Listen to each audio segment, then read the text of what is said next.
And Neat.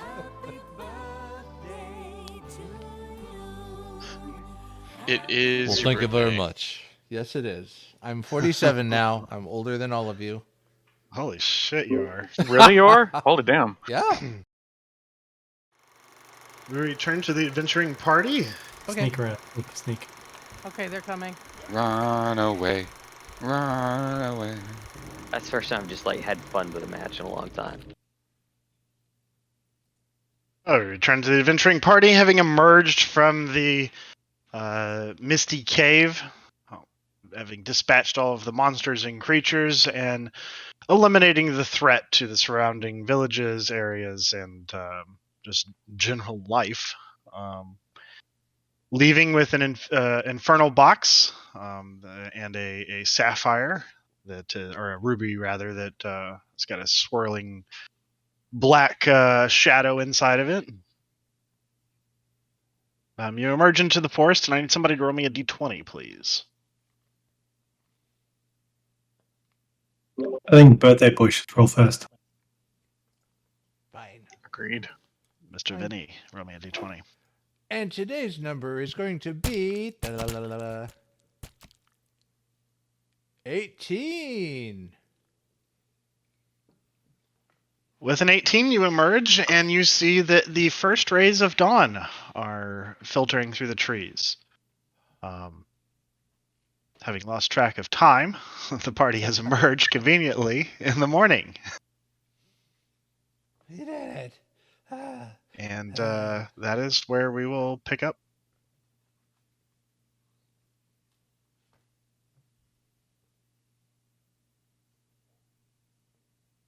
What would the party like to do?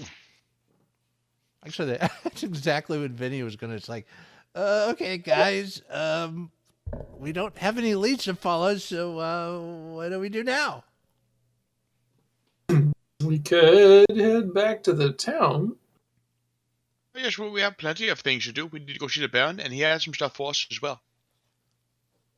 I'm not a fan of this Baron. He thought this was nothing but a wild goose chase, and clearly we have done good for the area, but... Well, he never said that. He just thought he had it covered with his own men. It is disappointing.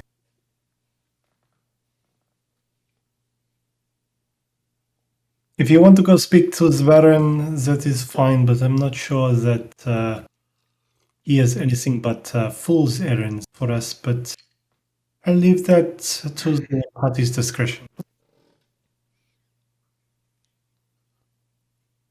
That's why we got to go back that way anyway. But certainly we shouldn't tell him anything about the little puzzle box in the gym. That is our business. And the purple drink is ours. We don't have to share that either. Nothing like purple drink.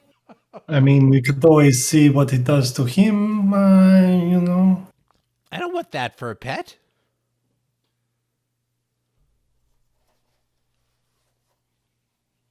No complaints here. So our journey, I think, is taking us towards the Baron. We just haven't decided to switch course or go anywhere else yet. Understood. Yep. Okay, so who's taking point? Me. All right, Mr. Tyee. Roll me a survival check as you lead the party out of the Lurkwood. 18. Okay. Roll me a D10, please. 5. Them's rookie numbers.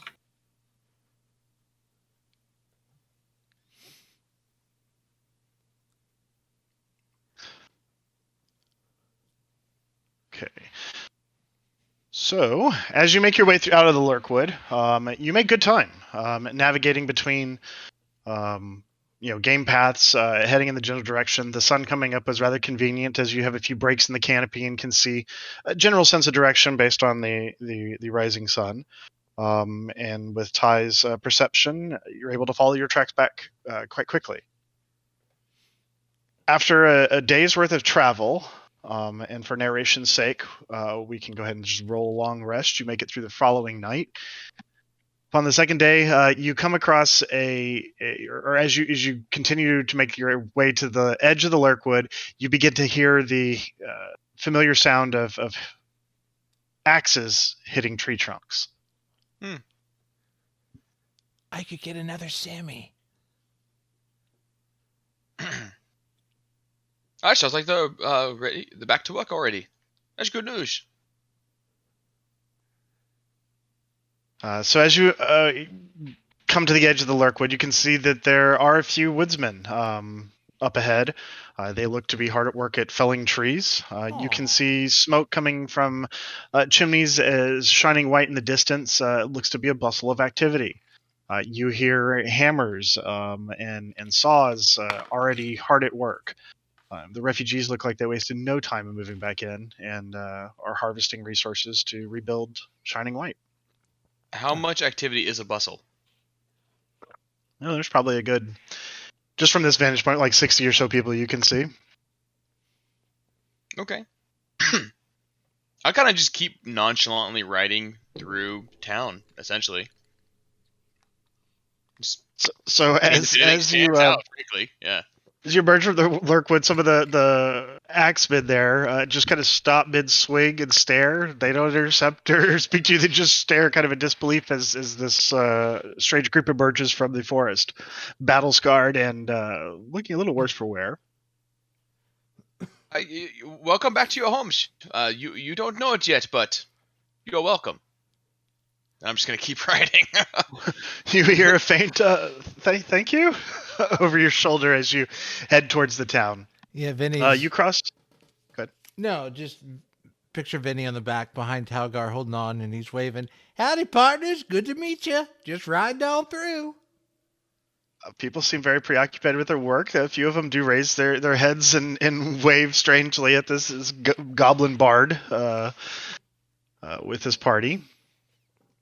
But for the most part, nobody stops you or keeps you from going about your business. They don't really engage with you either. And soon you find yourself on the other side of Shining White. Griffin's Nest looks to be in a similar state.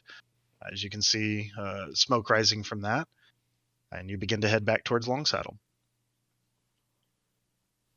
We're not going to... Is there anything anybody... Or unless y'all wanted to stop or do something. That's what I was going to ask. Anybody want to stop at like Shining White or anywhere else along the way? We got the whole day, so... If you were talking, Seraph, we didn't hear any of that. I saw your mouth moving. Yeah. Is it a big town? Like, is there lots to do in Shining White? No, I mean it is absolutely wrecked. This is what y'all came through after the first stop that the Horde made when it swept out. So the town's basically in ruins, and they're trying to rebuild. Pretty much continue on that. Okay. Don't have time for these plebs. So you head back across the hills. Along your way, you can see what look to be a few of the Baron's patrolmen out and about. They don't really approach you, but you can see that his presence is there. They've started their patrols again, and things seem to be in order. The hills are relatively safe as you make good time towards Longsaddle. Is there anything that the party would like to accomplish during rest along the way? Otherwise, we are going to jump to Longsaddle. I think Seraphic is either busy with his translation or if... Yeah, I don't believe I have anything. I think Seraphic either busy with his spell books, but I think we still had two other elements to translate from those dwarf books. We did water, we did earth. We didn't do... There were still two more elements to read. Yes, indeed there were. Sorry, which ones were there? We said... Well, we did the water first, and then we did the earth. And then there were two more, I think? Fire, wind and fire. Wind and fire. Can we do the wind plane, please? All right. It's like, damn it, I have to look that up now.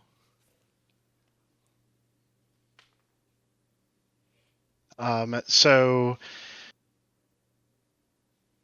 much like the other stories, they follow a very similar vein.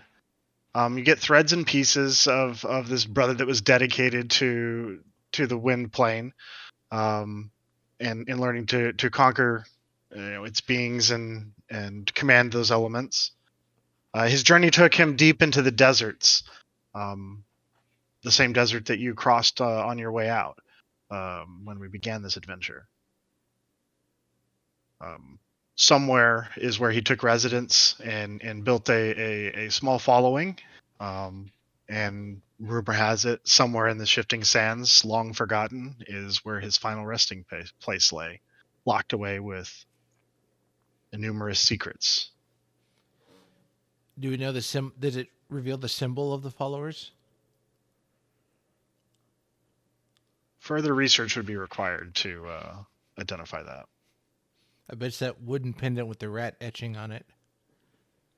That is not it. Close. If you would like to study that separately, you may try.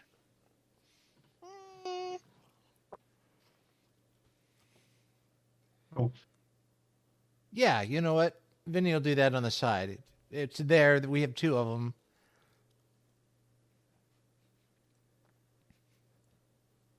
So are you trying to learn something about that?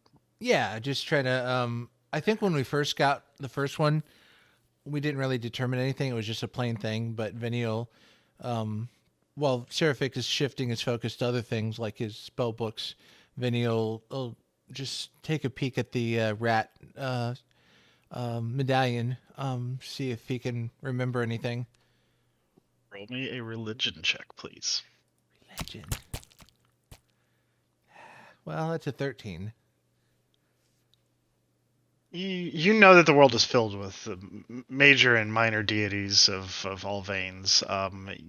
You vaguely remember somewhere in some book that there's a sect that believe in Radicus, it's the rat god, and the beliefs are structured around kind of the life cycle and decay, and it's all part of nature.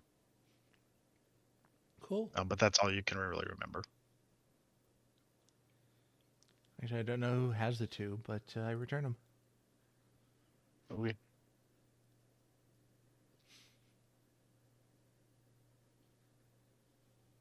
But that's it for me. we can go to T Long Saddle.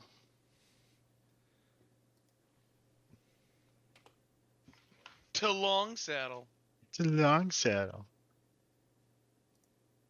The T stands for town. Cat breath smells like cat's food. Fucking You broke my Wookiee. You I- fell and broke my Wookiee. I just finished Bartlett. Let Bartlett be Bartlett. Oh, did you? Nice. Yeah. Wrapping up season 1. Let Bartlett be Bartlett.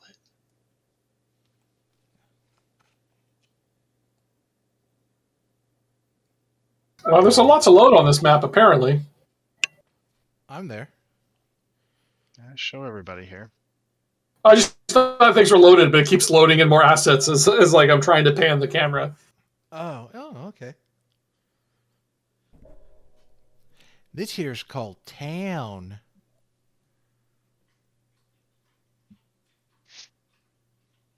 So you enter Long Saddle. The guards recognize you. It'll be nightfall soon by the time you pull up to town.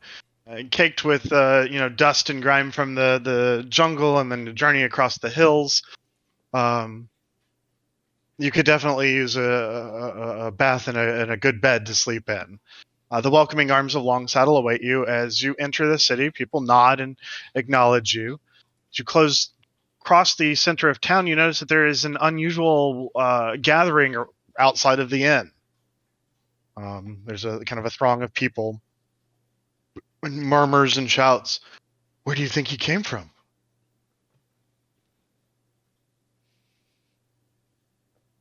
Right up. No, I will saddle my horse at the inn, and then I will walk over. Follow close behind. Definitely interesting and trying to pay attention to the crowd to see if I can catch anything. Just let the radar system do its work.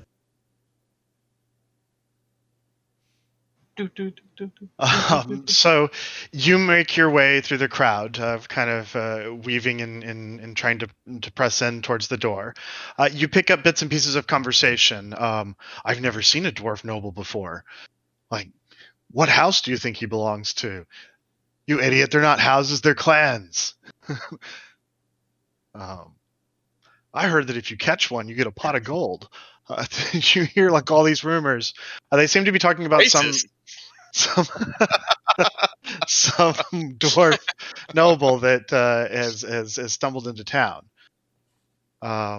As you get closer to the door of the inn, one of the God, I'm struggling with my words, guys. I'm sorry. It's been a really long day. I didn't notice it. Keep going. Yeah. I didn't notice it. You called it out. Keep going, man. My bad. You're good. A doctor-looking figure, more of a guardsman with an apron and a rather large amount of blood smeared across it, steps forward. His face looks sullen. He shakes his head no to the crowd, and you hear kind of everybody go, "Oh!" And that's about the time he sees you. What's this all about? A dwarf noble struck down by orcs. He Yeah? came running. That's what we said. By himself, no less. That's not possible. Where's his entourage? Where's his clan? These are questions we would love to have answered. Unfortunately, he succumbed to his wounds. He kind of lets you guys into the inn. You see the innkeep kind of off to the corner, sitting in a chair, trying to stay out of the way. Several other guardsmen are there. You see the lifeless body of this dwarf, his finery caked in blood and dirt. A rather massive beard comes to a braid with a large fist engraved into it.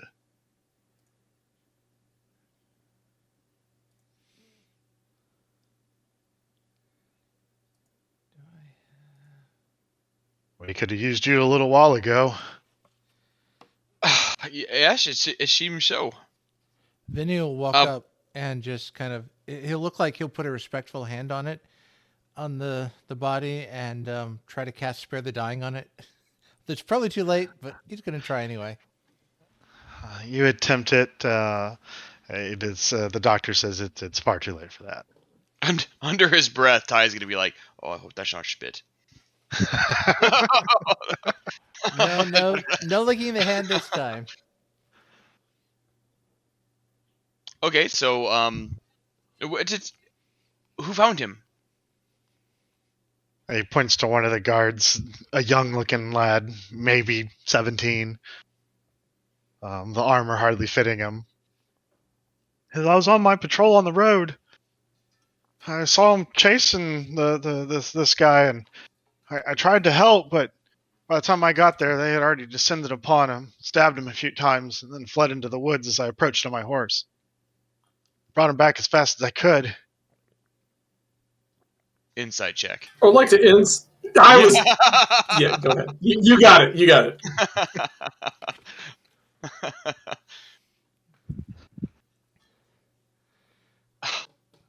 It's a 1. I knew I should. I'm sure that would be The kid looks nervous to be speaking to the legend that is this group, the heroes of Long Saddle.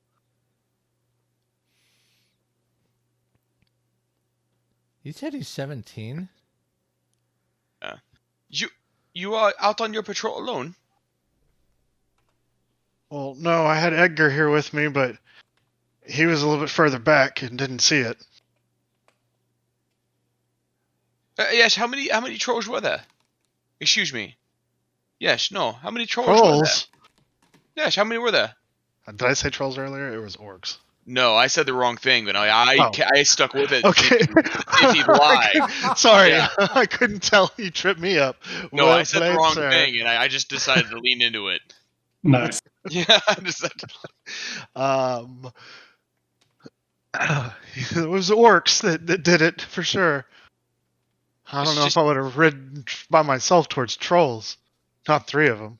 Oh, yes, it's very brave of you to have ridden towards the orcs on your own. You should have been commended. It's my duty. Ah, indeed it is.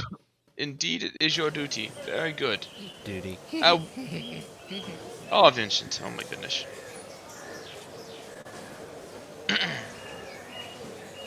So, now tell me, what happened next? Well, put him on my horse. And he was moaning and speaking gibberish. I rode here as fast as I could. Got him to the dock as fast as my horse could carry me. You mentioned he was speaking. Doctor, did he, was he saying anything? It's like my dwarvish is pretty rusty. Hold on, I have that audio way too loud.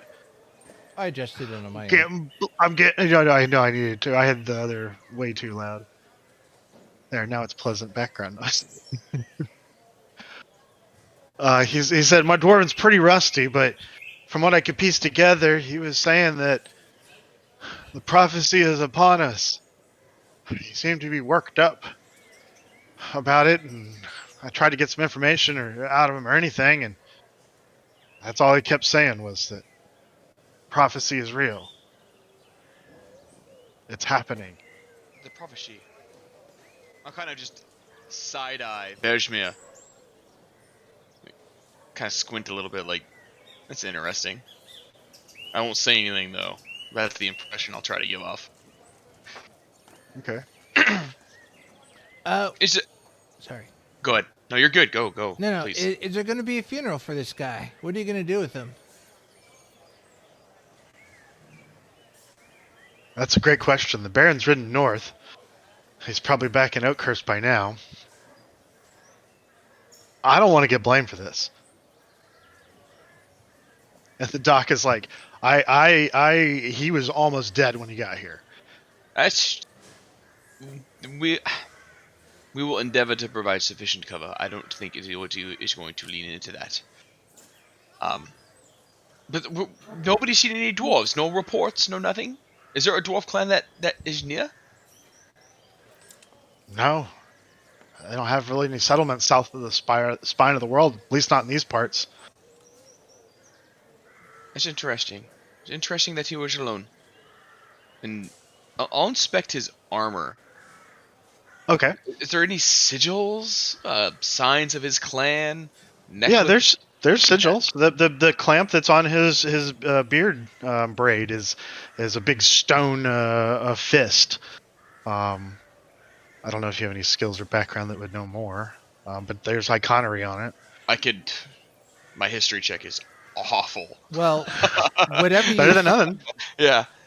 Whatever you search for, Vinny wants to help because not only his background in scholar, but we've been going through all these dwarven books, and I even have a dwarven history book, and so wouldn't hurt to see if any of those look familiar to us or to his history knowledge.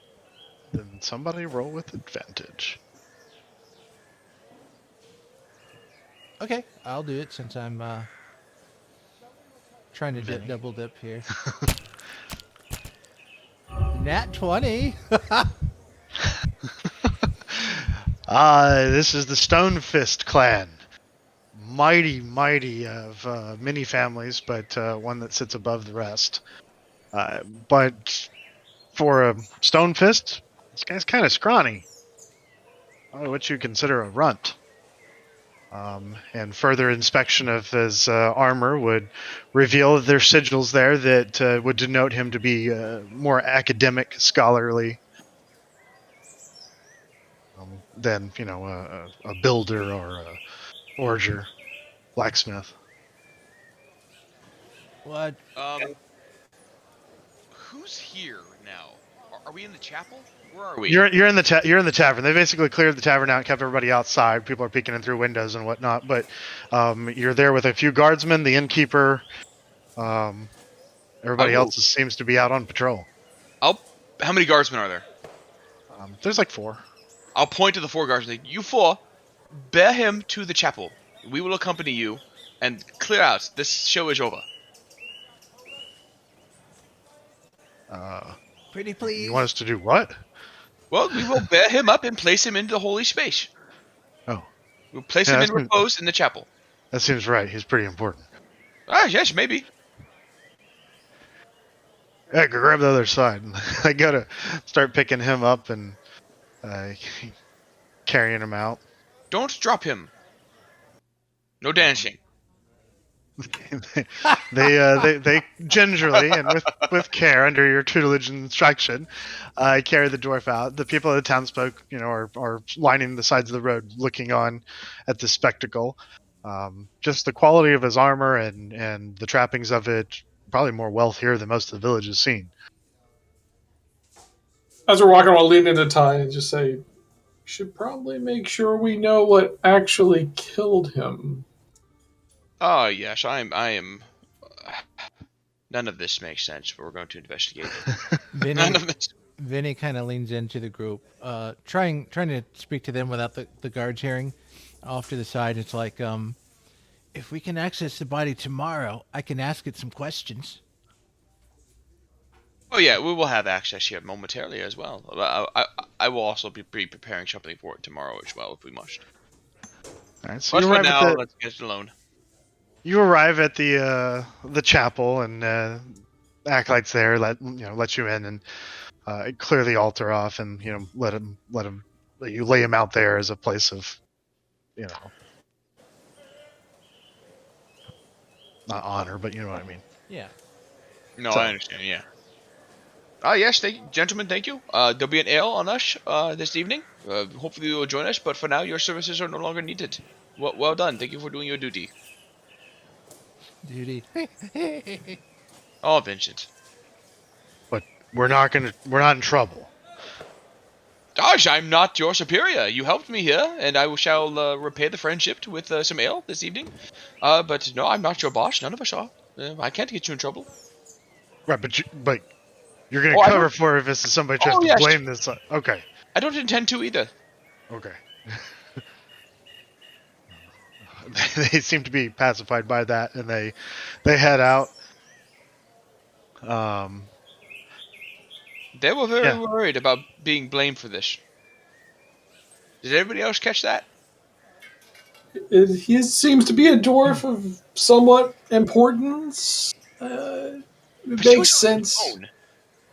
It's not okay that he was alone. Well, that's why I want to talk to the dwarf, to get the answer, because the dwarf may say something No. else. That's good. No, we should absolutely plan on that. That's a great idea. Those guards just seem like foolish men.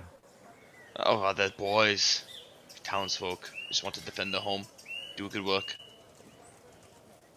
What about using your mask to see what he looked like in his final moments? Well, it just shows his face, and his face is probably already there. It's just face is right there. Yeah. Look, it looks It's like very that. hairy. Very hairy. So at this point, it's just us and maybe the medic. I'm Well- assuming at this point you ran everybody else out. Okay, so if it's just us, I'm gonna start going through his things. I'm gonna investigate his person essentially. Okay. So you begin to go through his satchels and numerous pouches, and he's carrying a decent amount of scrolls. They seem to be just histories. There's a few maps of the Sword Coast. You can see, the road that you're on. The coast is much more detailed, but you have the general sense of the area. There looks to be, travel rations and whatnot. He packed light. He packed definitely to cover ground. Like there's the way he has everything arranged is very much for traveling quickly. This is not something that you would just wear to the tavern. Like he's prepared. Unfortunately, he doesn't have any weapons on him other than a small, just kind of dagger. It's well crafted and well made, but doesn't have anything else. He is carrying, though, a small canvas satchel or bag that have 3 what look to be made of bone cylinders. They have some type of script wrapped around them. In this bag is also a a second small canvas bag that is filled with some type of red fine powder. Any journal of any type? None that you can see. Okay. I'll just kind of set everything out on a nearby bench. I don't know. And try to just investigate it and make sense of it all. Just a heads up, your volume keeps popping in and out. We can hear everything you're Mine? saying. Yeah, Tyes. Me? Tyes. Oh, I'm hearing him. Yeah, I hear him, but then he's like really low and distant, and all of a sudden he pops back in normally, and then halfway through talking he's distant again. It's probably I'm not getting that. That's weird. Okay, never mind. Can I do an Arcana check on it to see if any of it's magical, please? Sure. Natural 20 for 28. Although these items are not magical, per se, it would be like residual relic, like a magical wand would definitely be like a bright, like you would know instantly type thing. This is like just like very faint residual energies. I don't know if that tells you anything. It's not like a magical item per se. Right, but okay, no, that makes sense. Hey, Cal, Darkness Man, Elf. Yes. Come over here for a minute. Sure. You think maybe you could help me try to figure out what killed this guy? I mean, you're all into nature and stuff, right? You must know a lot about nature and how bodies work, right? Some. Yeah. So Says could you with a see what killed grin. this guy?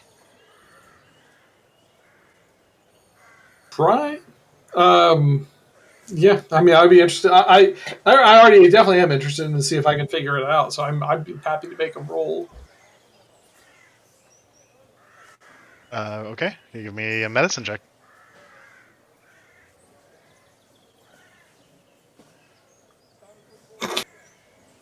It's a 10. These wounds look to be inflicted by large orcish weapons. I knew you could do it. Thanks a lot. Those man. You can tell though that at least one of the wounds was fatal. There wasn't anything the doctor could have done, not at least without magical assistance.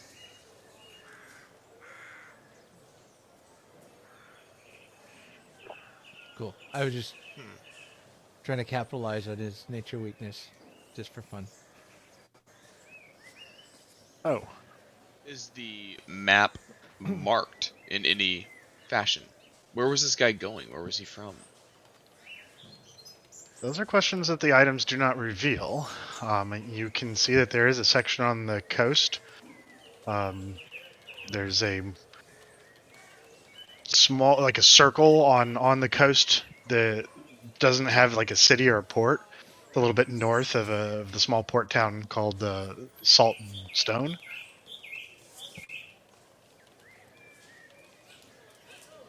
So just to clarify, it seems like he was going to Saltstone or coming from Saltstone.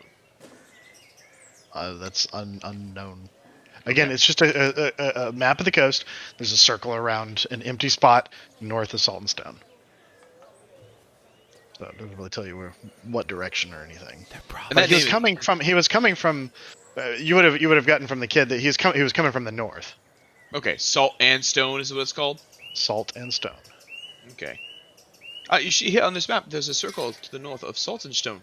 I, of course, have never been to any of these places, but it seems like he was going to investigate something happening in this area. How far away is that from us, or from any of the places we visited? You're inland a little bit, but there are paths through the forest and whatnot that could get you to the coast relatively quickly. So it's not okay. So it's nothing that we've encountered, or it's close. We can't say, oh, it might be part of something we've already encountered. Nothing so far has crossed this. No. Okay. Whatever it is, sounds like another danger, but no one's paying us, and you said there are other things we could do, so. So this seems, it's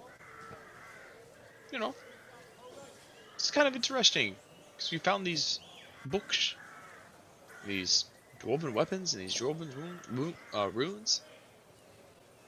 So if he was heading north, He was heading from the north, headed south. So he was heading kind of from where that circle was. No. No. This is hard to explain. He's heading to the circle, we can assume. Which is south of our current position.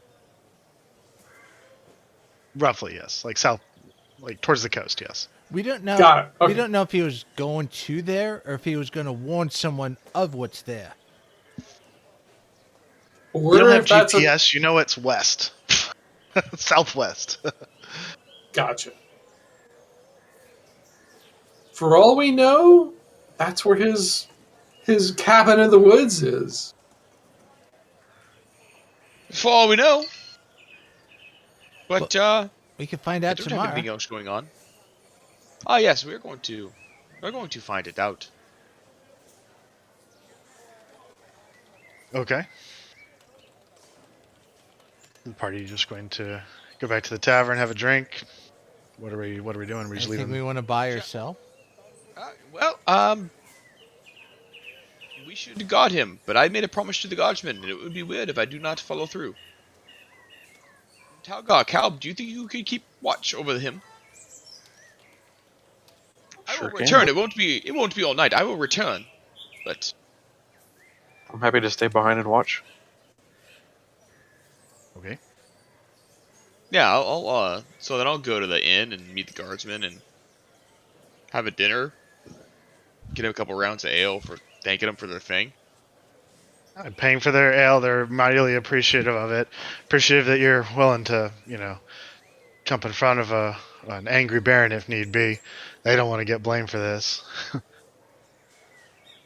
The drink for you and the meals for you are on the house, as you will always eat for free in Long Saddle.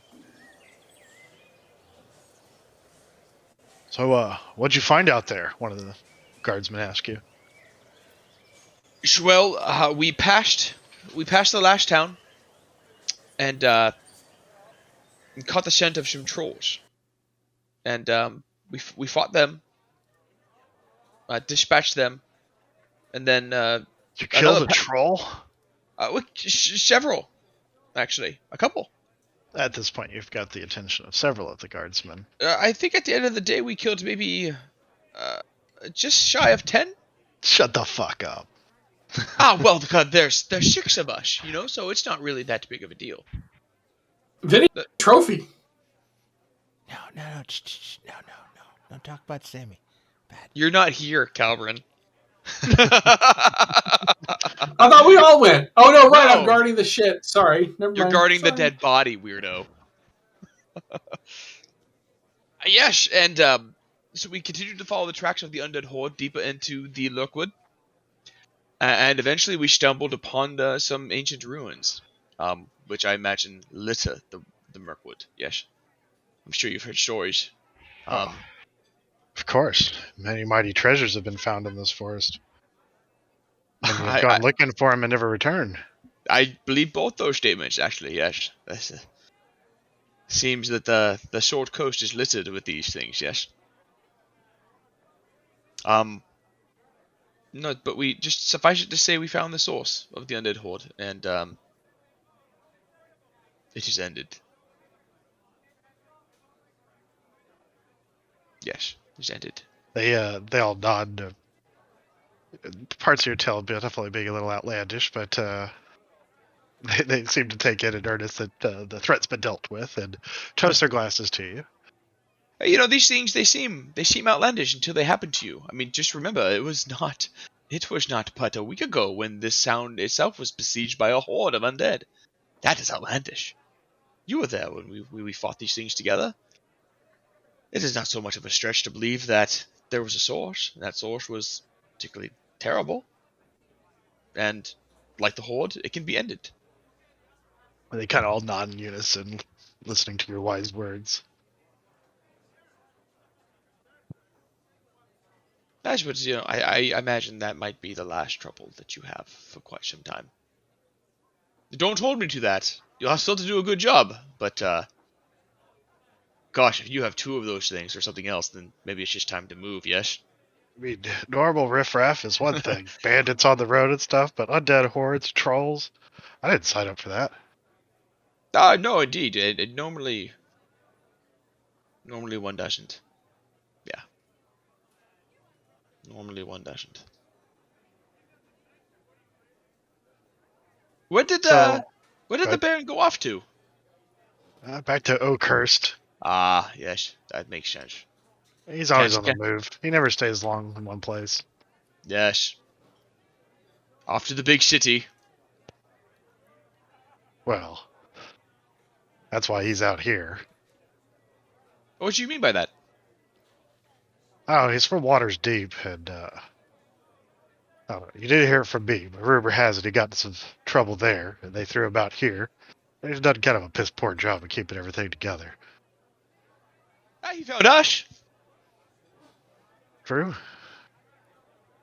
But, you know. Clock's right at least once, twice a day, something like that. Igor, That what's that say? That can't be an easy job, though. No, I wouldn't want it. Baron Vinny Valen. I like the sound of that. We're pretty open-minded in Longsaddle here, but a goblin for Baron? Look what we've done so far. Nice. I've kept these guys alive, so. You don't gotta convince me.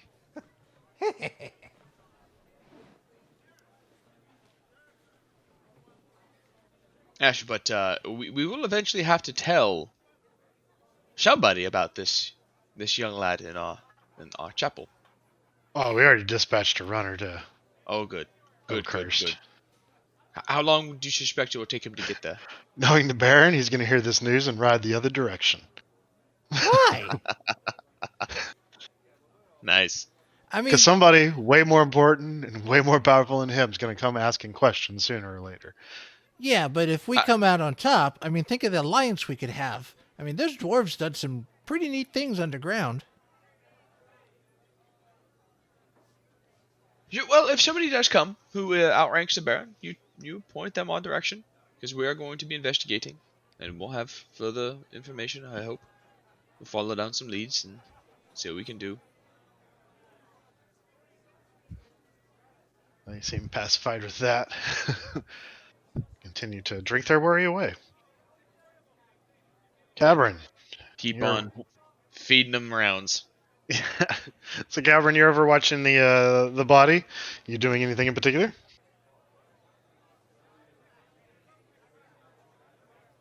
No. No. I'm not. No. Just watching the body with Talgar. Maybe you're playing dice or something. Rollies! All right. So, what does the party want to do? So Vesmir wants to... Is there a general store in town somewhere I can get spell component? Like components to write spells in my book? Yeah. There's definitely a general store and a little bit of haggling. You come to an agreement. How much supplies do you need? Well, I got some stuff to sell at the moment. I'm not sure how well you've got the loot that we've gotten written down, but I'd like to use it as some of the currency and then use coin for the rest. Oh, I was not prepared for a shopping episode. I mean, I should have known better. That's on me. Next, you think least likely we're going to do, and just prepare for that. that is way too complicated. Yeah, no. Pen's fortunate enough. I'm about to start a campaign with him tomorrow, and it's gonna, yeah. Ugh. how do you prepare for what a free mind can do? Times five. Every Times freaking week. 5. You're fine, Kelly. I'm stalling for time for you. The Well, I have the art of bullshit. How well can you bullshit? Not that it's bad, but it's like how well can you make shit up on the fly? Yeah, we'll see about that. It's just a bunch of you need to roll for that. Roll for that. Like I'm pretty good on everything that we just got done doing. I don't know how far back you're gonna need, like what you're trying to. Honestly, it doesn't even matter what value you give them. You can make this up on the fly. Oh, I Um, like again up to this whole like kind of leg of the adventure. I have all the gold values ready to go. Things Okay. that we may have pulled out of the mountain from 6 months ago, probably I got to go dig for some notes. Well, I have a silver necklace with gemstone pendant ×2. Do you remember where you got it from? Yeah, It's not the rat Sorry, I did- pendant, is it? no. Okay, okay. And it's like, don't defile Radicus. No. I don't remember where we got it from. Okay. In that case, roll me a d10. Oh, What'd you get? 4. 4. Okay. So, looking it over, the general store guy says this is a little rich for my blood, but I could give you 350 for it. I tell you what, give me 400 in spell-making components and we have a deal. He shakes on it and agrees to your bargain. Cool. That's more than I need, so I'll leave the rest of the loot for later. No problem. We will get to a place and we can have a whole shopping episode. I think that's probably needed here soon. Cool. Okay. I also we do have the stuff we found in the previous place. One's an obsidian wand and one's a black cloak. I just want to spend some time identifying.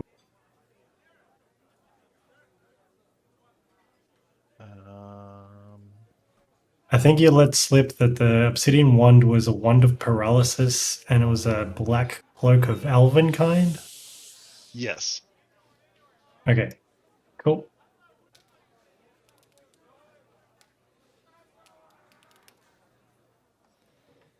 Cool. Yeah, I'll spend my time around town procuring this stuff. Make my way downtown. All right. So, did you need anything from those two, the wand of paralysis or the black cloak of elven kind?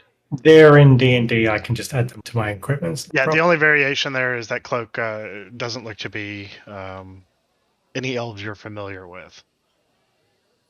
As far as Interesting. they're not. It's not woodland. It's not. It's Do Is it a Pawafwi? yes. Oh, I'm sorry. are all the benefits on it the same? Like perception spell? Yeah. The benefits are the same. It's just place of origin is unknown. Interesting. Okay, I'll just add that to notes. Thank you. No worries. Okay. I'm looking for someone who is a conservationist or a ranger, a zookeeper, animal husbandry, someone like that in town. There's a decent amount of farmers Pet around. stores. There's not a pet store. Not in this town, at least. I'm trying But there to is, like, I mean, you could buy a cow, you could buy a horse, Well, donkey. you see, I got this egg from a while back, and it hasn't hatched yet. I want to see if there's anyone that can help me figure out why. I'm assuming this is the troglodyte egg. Yes! Kai Talmir. It doesn't smell the greatest, but none of the farmers seem to have any clue as to what it is, and most of them give you the advice to go bury that in the woods and forget you ever found it. Yeah, but any kind of hints about, trying to grow my child? They seem rather off-put by that suggestion. He's adopted, okay? He's like, do you even know what that egg is from? Yeah, that's where I got it from. You said, I'm sorry, I didn't hear. I said, yeah, that's where I got it from. Well, they don't know how to respond. But they offer no advice as far as He hatching continues it. to do his best to keep Kai safe and warm and moist and Moist. whatever else it takes to hatch it. And he'll check each night to make sure Kai hasn't passed away in his sleep. Roger that. Sorry, I don't have. I wasn't ready for the troglodyte. Well, I've had him for a very long time, so either it's very dead or it's close to hatching, I figure. It's best you can tell, it's still a viable egg. Okay, doing his best, and that's what Vinny's doing. Okay. Anybody else wanting to get anything accomplished? Talgar would like to buy another roll of 50 feet of rope and a net to replace the one that he left behind. I thought he was going to say roll of toilet May paper. you may do so at market price there in the book.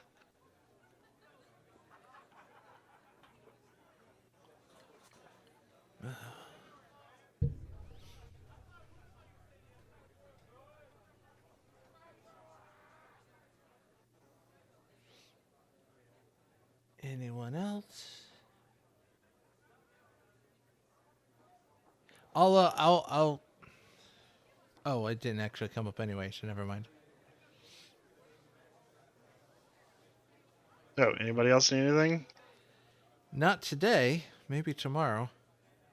All right. So, are y'all just is Talgar and Karlbren just staying in the church, and everybody else staying in the inn?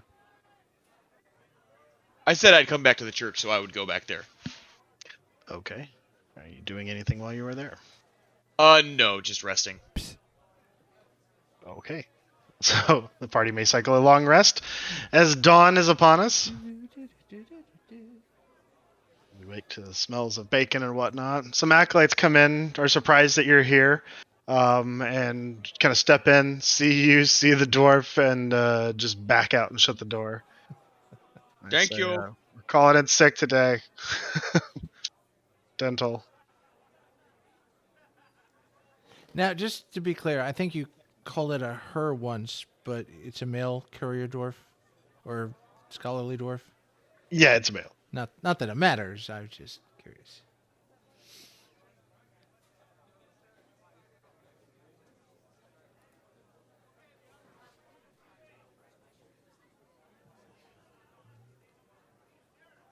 So party.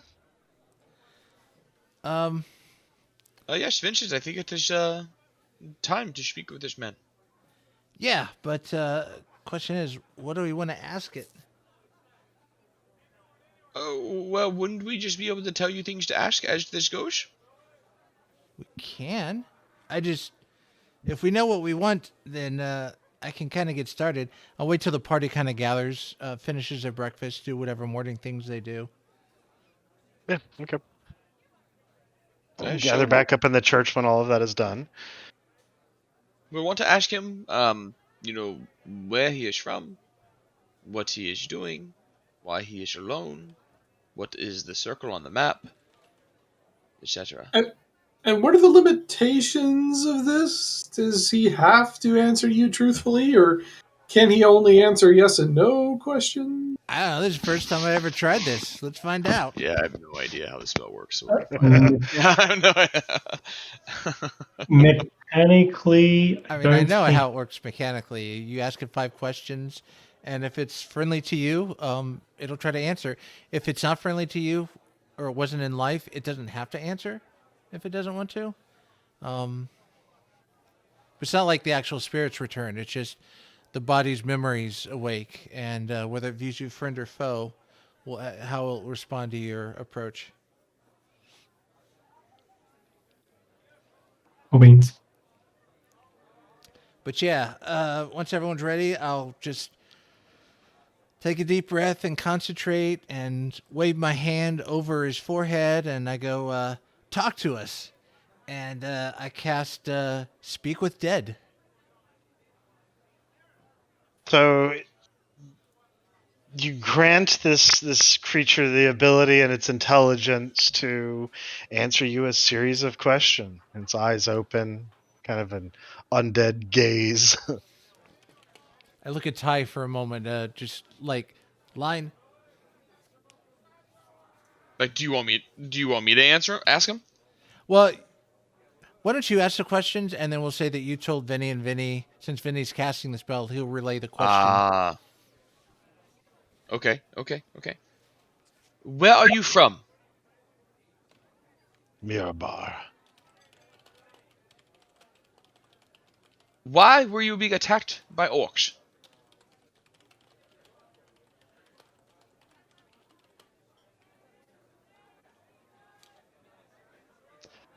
A scorpion is a scorpion. Yes, indeed.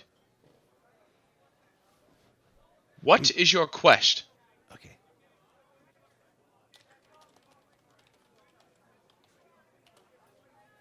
The prophecy is real. They must be stopped. He cannot be unleashed.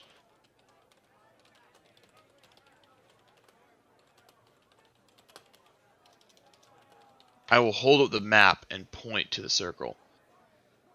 Were you heading here? Were you heading here? And I'm pointing as well.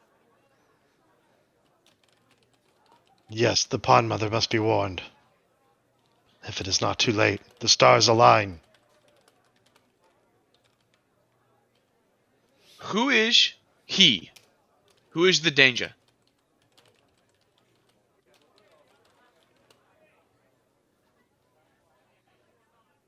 His name is long forgotten.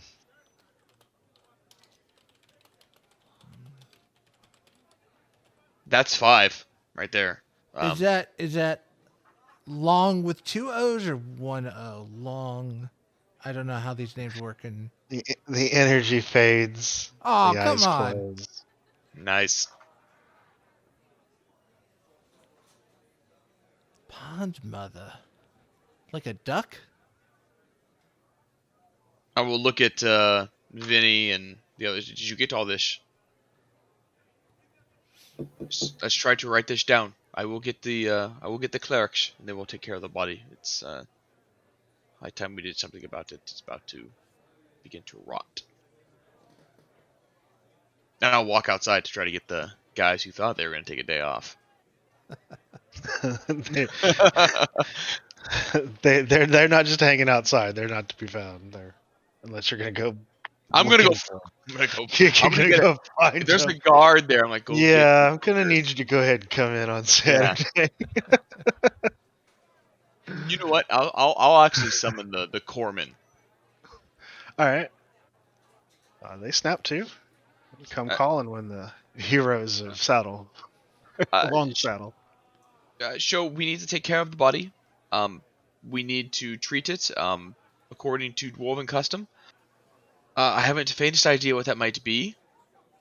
So you want to ask around, or maybe find somebody with some books, or maybe just do your best. I'm not sure. But we will need to prepare it for burial or transport. But we need to show that we gave it great care, because, as you know, somebody's coming and looking for it. We can't just leave it out, is what I'm saying. So go get the clerics, go get whoever you need to get. That sounds expensive. Maybe, yes, maybe. Which, I'm sure we have these things just around. Question. As well. I mean, I'm assuming we're gonna need a coffin. We're gonna need to embalm them. Well, we need the clerics first. Let's get the clerics in here, the professionals who will do this, and we'll go through it. Alright, so they fan out to to go get help. It's going to be a little bit before they get back. What are you doing? Oh, I'll go back inside and wait with the party and just kind of discuss what's going on. All right. Did he say pond, mother? Yeah, he didn't He clarify. did. Okay, so that's a lead. Pond mother's a lead. This location's a lead. He's from Mirabar. That's another lead. He was afraid. That's apparent. Yeah, We should have asked him his name.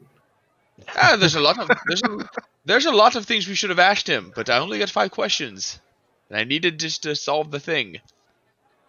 yeah. Well, we do have a name, long forgotten. I'm not sure if that might help us. Vincent, that just means nobody remembers what his name is. Oh shit, you're right. It's like when you call somebody John Doe. What? Yes, who is this John Doe?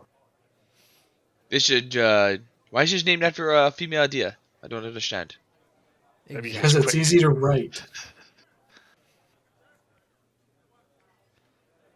Do you think his Man. clan's from the north, or He's I am at probably from Mirabar. Mirabar, yeah, probably, yes. Although Mirabar is a rather large dwarven town, going and asking about the dwarf noble from Mirabar will not really narrow it down. Oh, I think we have enough information to get some interest. Plus, you know, we've encountered dwarven ruins, so we might curry favor with them. It might. They might not like that either. We disturbed some graves there. That's I don't know. Took some relics. I'm not sure how that'll go over. I'm gonna be very careful with those dwarves.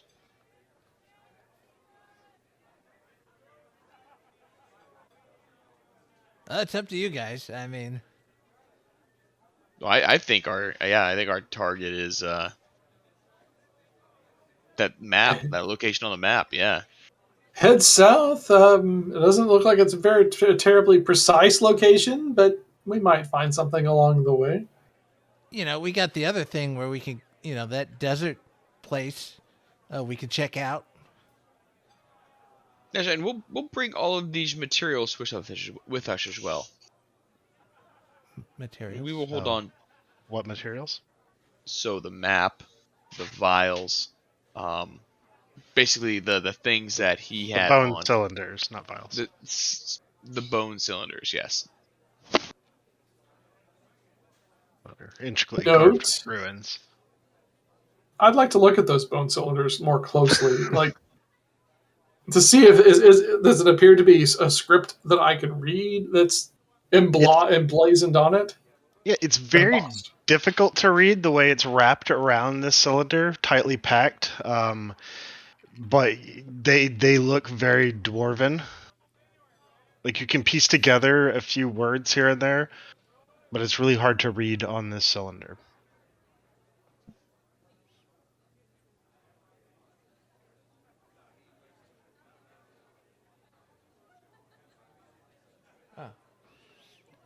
I can ritual cast while party's going over this. I can ritual cast comprehend languages to try to make a little more use out of any of the dwarven writings. I was going to say that maybe this needs some mending to be put back into place. So these cylinders, does it look like the words they come off the cylinder a little bit, kind of like a stamp would be? Yes. Yeah, I wonder if we had some ink and we rolled these on parchment, if it would just write itself out more clearly. I know a guy During who's got it- ink. He looks at terrible. During all this, Vesmir would like to transcribe some spells in his book. Well, a spell anyway. He's busy. What I'm hearing is buy your own damn ink. And at which point he would be like, yes, you can use some of this ink, please.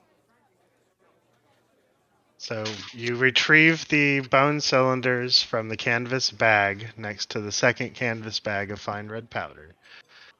And what are you doing with it? So we're gonna take the ink.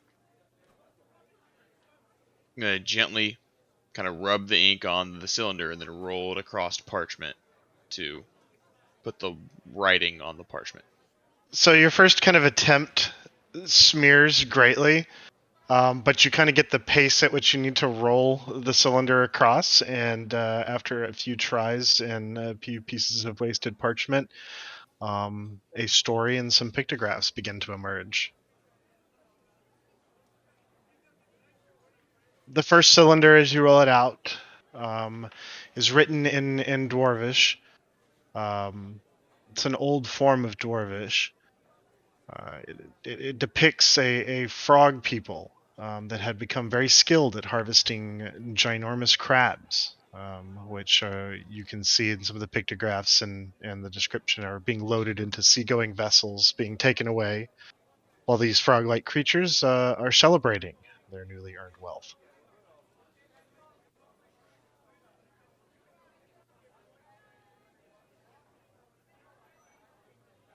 Okay, one more time. I love these guys. I want to come visit these guys. So, as you roll the cylinder across, it explains how this race of frog-like people became skilled at harvesting giant crabs. The pictographs depict that these large crabs are being loaded into seagoing vessels, and through story as well as pictures that you see the frog-like creatures celebrating their newly earned wealth. Ponds have frogs. Was that all 3 cylinders, or was that just the one? That was the one that you Okay. inked and rolled. Do these look like frogs to you? I think They're they're frogs called, that are standing. I Yeah. think they're called And crabs? murlocs. I could be wrong. Roll me a nature check, Vinny. 11. That you don't remember. Yeah, definitely murlocs. Wompity No, wompity maybe womp. not. I can't remember.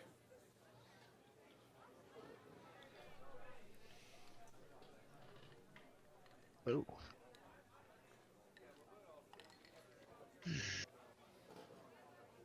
What's next? The next cylinder. Okay. What's the- All right. So as you repeat this process, a little bit more skilled and experienced, you don't waste a whole page just getting it right. The second cylinder story begins with serpent creatures lurking ominously outside of these frog-like creatures' village. The serpent folk rush forward, capturing or killing many of the frog creatures who try to stand against them. The village, you can see, is depicted as falling into disarray. The giant crabs have escaped from their cages and headed back to sea. It's a rather sad story. Aw. I don't like these snake creatures. Stupid Slytherin. Yes, they do the slither. Yes, they do. And then the third one. The third cylinder depicts briefly the aftermath of the serpent folk's assault. The village is vacant, most of the buildings flattened, but still standing is the frog people's temple to their deity. It has been twisted and overtaken by snake creatures. You see a swirl of dark clouds and turmoil, and a shadowy being emerging from the temple.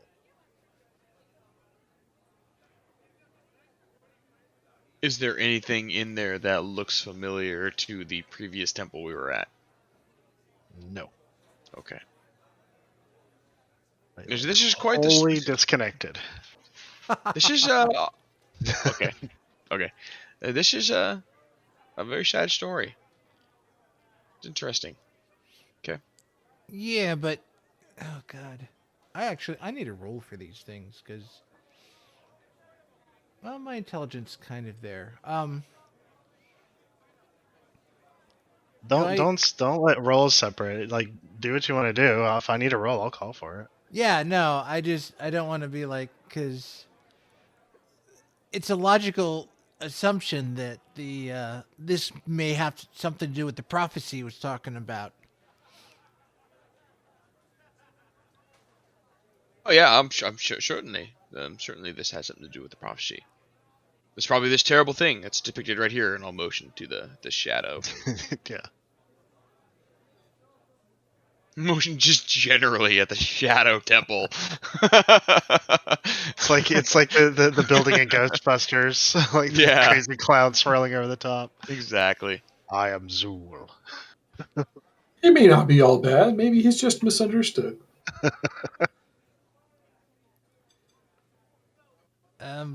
Well, that's an interesting lead. I mean, I think the frog thingies are cute. I'll just call them murlocs for now because I don't know what they are. We'll find out, I'm sure, if we decide. But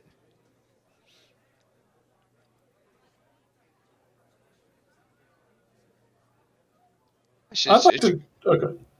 It's good to have this, and I'll try to dry the parchment, let it dry, and I'll fold it up and put it in my satchel. fold it All or right. roll it. I don't know. It doesn't matter. It's Yes. totally weird. Don't I break don't it. know.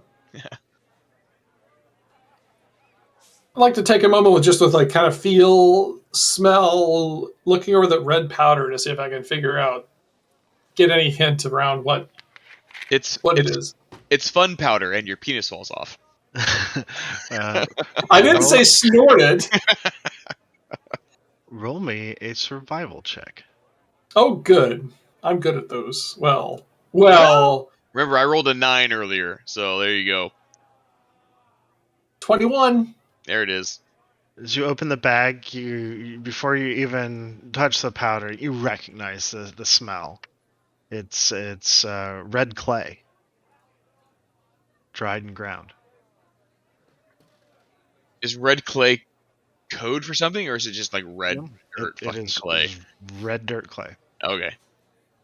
Who Is that some D&D special stuff? Nope, it's just fucking dirt. is that? Gave you You a bag found of dirt. dirt. Was it Kyle who picked that up? Who? What? Who was it that picked up the red powder to investigate it? Carl. Kalbren did, yeah. Yeah, Cal. Hey, Cal, I suggest you give it a lick. And I'll cast suggestion on him. Wisdom save of 14. Would Vesmir recognize this as knowing that now it's clay, would this be recognized as spell component? Not that you could recall. But roll me a d20 and add your intelligence modifier. While he does that, Karl kind of looks at Vinny confusedly and then like licks the clay. Tyee will try to stifle a smile. Probably fail. 14. You kind of chuckle to yourself at the sudden realization as you put 2 and 2 together. It's not a spell component. Mixed it with water and you would have had the perfect medium to roll the cylinders out on. Oh my god. Awesome. What's it taste like? I relay this to the party and I'm like, well, clearly I did everything but put neon signs on it. Tyee will just hold his hands up that are just ink-stained messes. there goes a few gold components. I mean, props for finding a way. Yeah. Does it taste good, though? It's gritty. It tastes like dirt, like gritty. Big old lip and clay dirt. It's gritty and it gets everywhere. Yeah. So, based on the map and your location, it looks like that there's a wagon route that is not too far south of here that will cut over through the woods and put you near Salt and Stone. Probably maybe 3 days worth of travel.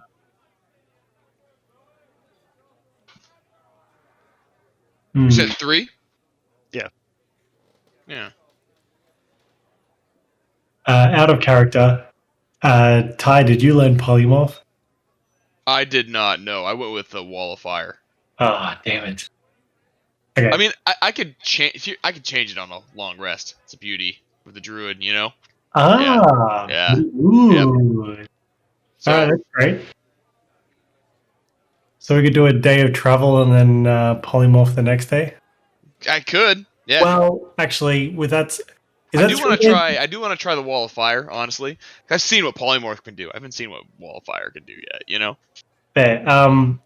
The horses we have, is it 3 days of travel on horseback or by foot?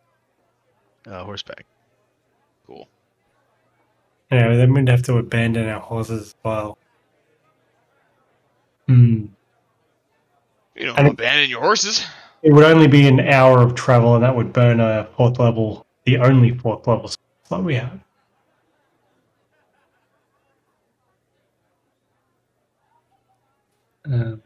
Are you talking about polymorphing into a flying creature? Yeah, Oh yeah, that's. like a giant eagle or something. We're not there yet. I'll get to wild shape here pretty soon. Yeah. Just checking. I can't wild shape into a flying creature yet. No fly speed yet. Soon though. Don't overthink the travel. We're No. going to jump to Salt and Stone when we depart from here. I'm just trying to illustrate distance by time. Cool, that's cool. Did the I don't mean to fast forward, so if anybody has stuff they want to do, please stop me. But I want to. Will those clerics, acolytes yeah. arrive? Yeah. Yeah, they would have arrived and followed whatever instructions you needed to give them to, they're going to build a really nice coffin. They're going to preserve the body and, treat him to the best of their abilities. Okay. Good. And do what they can to preserve the body because he'll need to be returned to his family. Mm-hmm. Okay. Very good. Very good. That's exactly what I wanted to hear. Okay. Yes, and let them know that we will be probably departing soon. We will be we will just be investigating a matter, and it is related to this young man. And so if they come looking, just let them know that we're on our way to Salt Marsh. Fuck, it's Salt and Marsh, isn't it? What the hell is it? Salt and something? Fuck. Salt and Stone. Salt and Stone. Fuck me. Yeah. Salt and Stone. I'm new here. These are all new to me.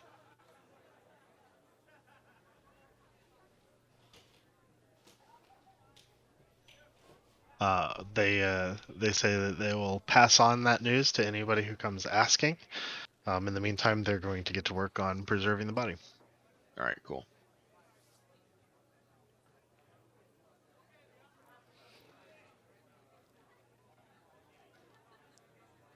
Talgar, what are you doing? Just hanging out with the party, supervising, maintaining my weapons. Supervising, nice. Well,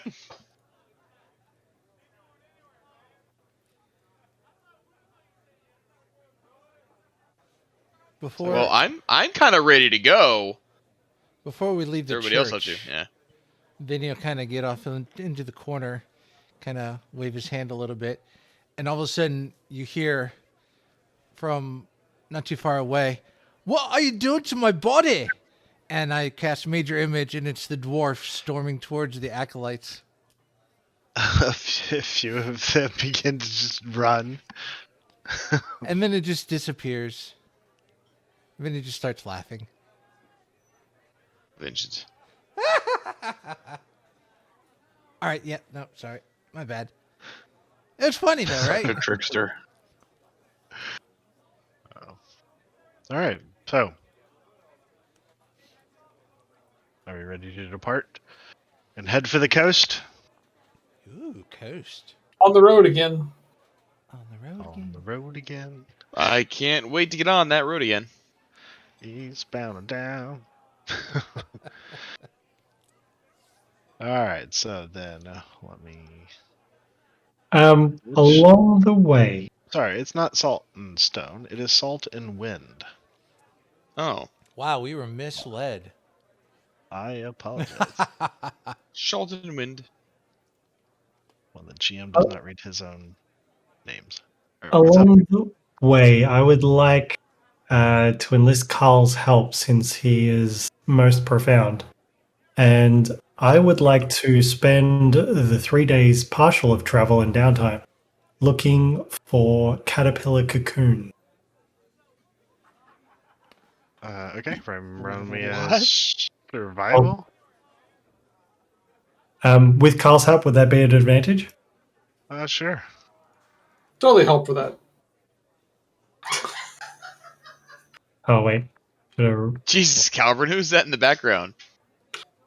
My wife and son are playing darts in another room behind a closed door. That's At an each other? That's why they're laughing. Kelly, that was an 18. Roll me 2d4. 3. You and Karl find 3. This works. Good job, team. So, you travel uneventful for 3 days, passing the time searching in the woods for cocoons and whatever else the party was doing. Made good time. It isn't long before the coastal breeze carries that salt, briny smell, hits your nose. The forest thins and turns into more of a coastal grassland. And up ahead is a dreary-looking port city, salt and wind. And we can go ahead and change to that board. T, salt and wind. A 3-hour tour. You make your way into the small port city. The gulls and waves crashing in the background. There's people going about their business. There's trade to be had. There's a few little stalls set up. But for the most part, it's kind of chilly. Winter is setting in. First snow will probably be upon the town soon. There's a large tavern in the middle of the town. The warmth of it kind of beckons you.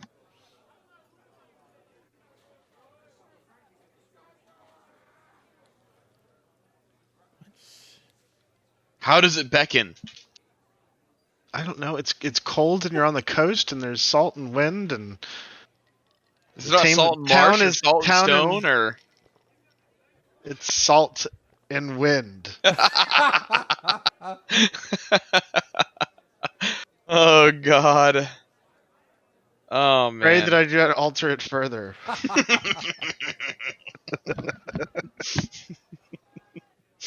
Yes.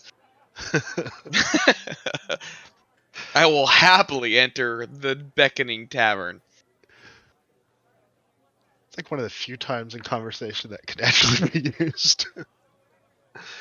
Okay, so you enter the tavern. You open the door.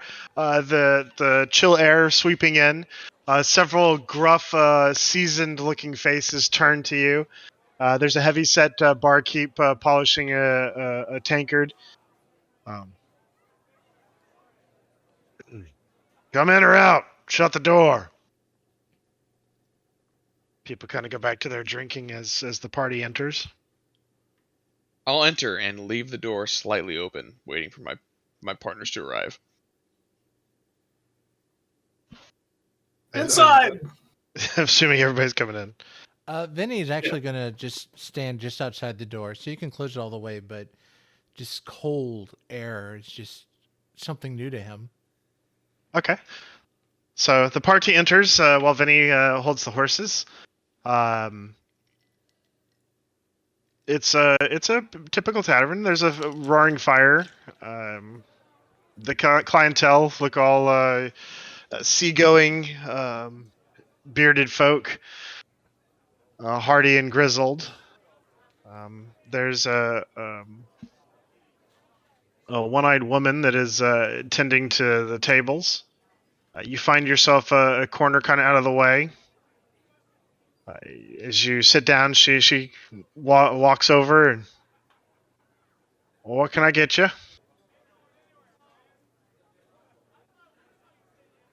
A round of ale, please, and gosh, what's the best fish that you have?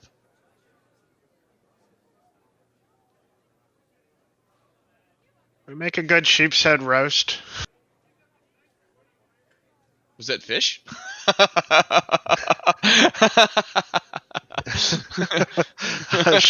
she chuckles and says yes. That's okay. I'm not from here. Thank you. I will definitely try that. Thank you. She kind of looks you over. I imagine not from around here. No, not at all. I'm from the desert. It's pretty much the opposite of this. You are quite far from home, then. Yes, very. Welcome to Salt and Wind. Oh, thank you. Can I get anybody else anything? Yes, I will have whatever the kitchen is preparing and some wine, please. If he I'll have doesn't the want his same and ale, an I'll just take his. I did order everybody an ale. You would have heard me do that. But and I'll like, Okay. if you don't want it, I will just take your ale. Vesmir just slides it on. Please be my guest. This will be good for the horses. I'm a druid, trust me.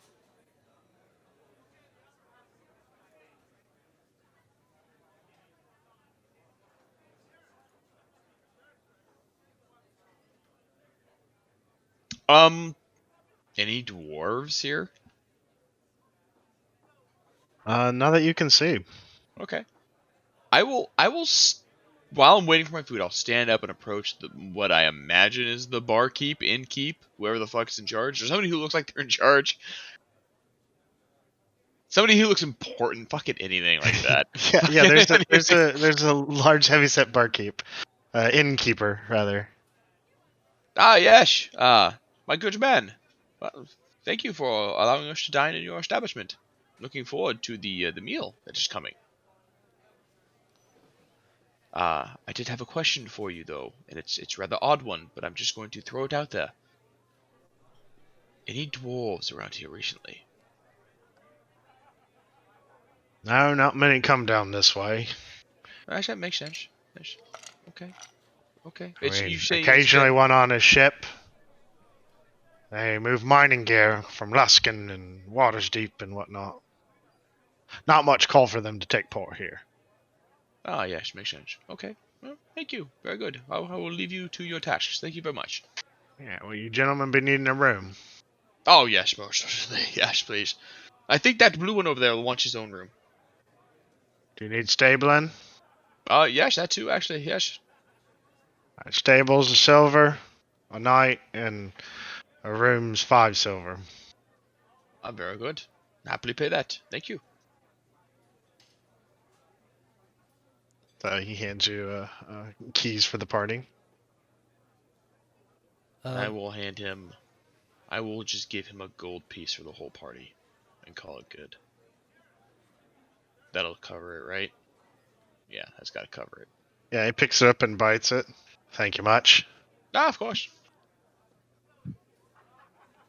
He he turns to the little window there that you can see through into the kitchen.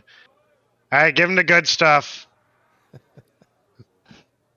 That warms my heart. Thank you. I knew this was a good town. You don't want the sheep's head. I love it. I asked for the fish, and she said sheep's head, and I was like, I thought that was fish. She's like, it is fish. She's a good girl. Thank you. So he nods and chuckles and.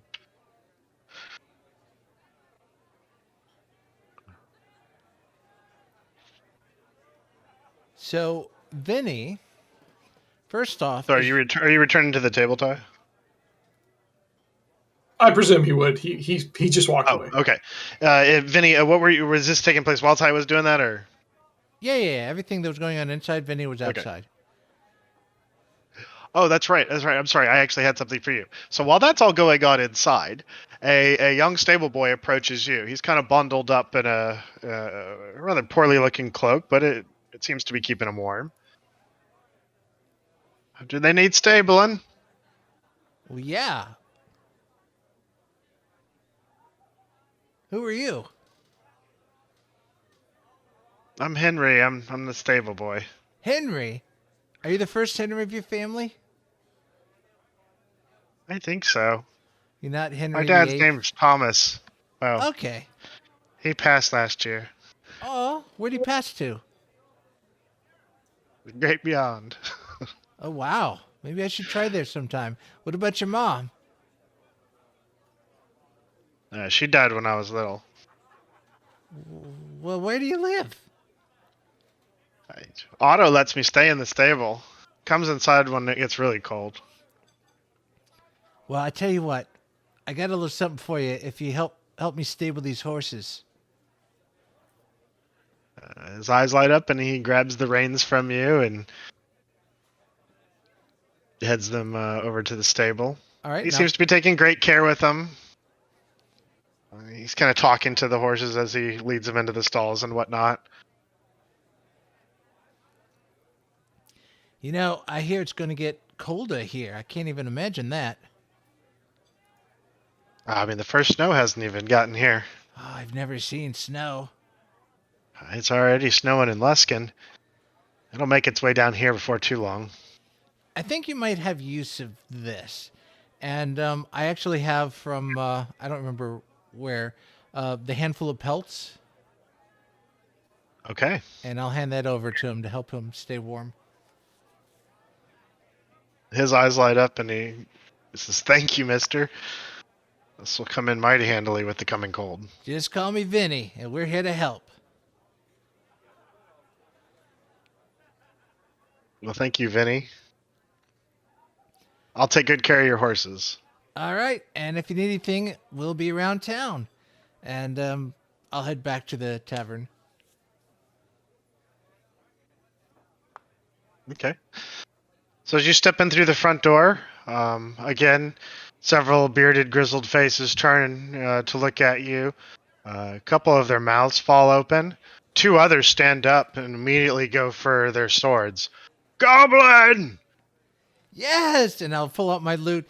It's Goblin time! Woo! Start playing music, jamming. Vesmir in his reaction is going to get a ray of frost. So you just see this blue orb of light, and he gets in a very defensive posture, and just looks at anybody who's going to take the first move with the sword, and he will release it on them if they attempt to strike. They seem to be a little confused. Go ahead, Tyee. I'll quickly stand up, and I'll just motion with my hands. I'll quickly try to lower Vesmir's hands very gently, not forcefully. I'll look at Talgar, kind of give him the hands as well. Kalb, if he's going for anything. And then I'll just... Around for everybody, he's just going to play music. He's a good friend. I know he's a goblin. He's a complete gooba. But believe me, he could not harm a fly if he tried. We've been in combat with him. He's awful. He's with you? Who in the right mind would keep a goblin? Yes, I know. It sounds weird. He's pretty handy. But he's great in the caves. And Liars and thieves. They can be. You're right. They absolutely can. But we will watch him. And if he thieves any things, I'll moonbeam him myself. You're persuasive with your argument. They seem to be a little, disarmed or you're de-escalating the situation. And he says, "If anything goes missing, I'm coming looking for you." What is your name? What's it to you? I'm new here. I don't know you. It is not a Maybe I challenge. don't want to know you. That's fair. Enjoy your meal. Then, strange question. How will you find him if you do not know his name? Oh, fuck. And Tyee actually says that. Fuck. And Vesmir's like blue light just increases in intensity a little bit. And he's One of them so kind of elbows him. Shut up and sit down. He reluctantly sits down. And then as soon as he sits down, his hands clasp together and the light disappears. And he goes back to his table. Vesmir goes back to the table. Vinny sings the Motion to ballad the barkeep. of Oakhurst. Nice. Yeah, there you go. I'll motion to the barkeep. I'll motion at my ale, and then to the people over there. Okay. Barkeep nods, understands your signal. And Vinny, give me a performance check. Ooh.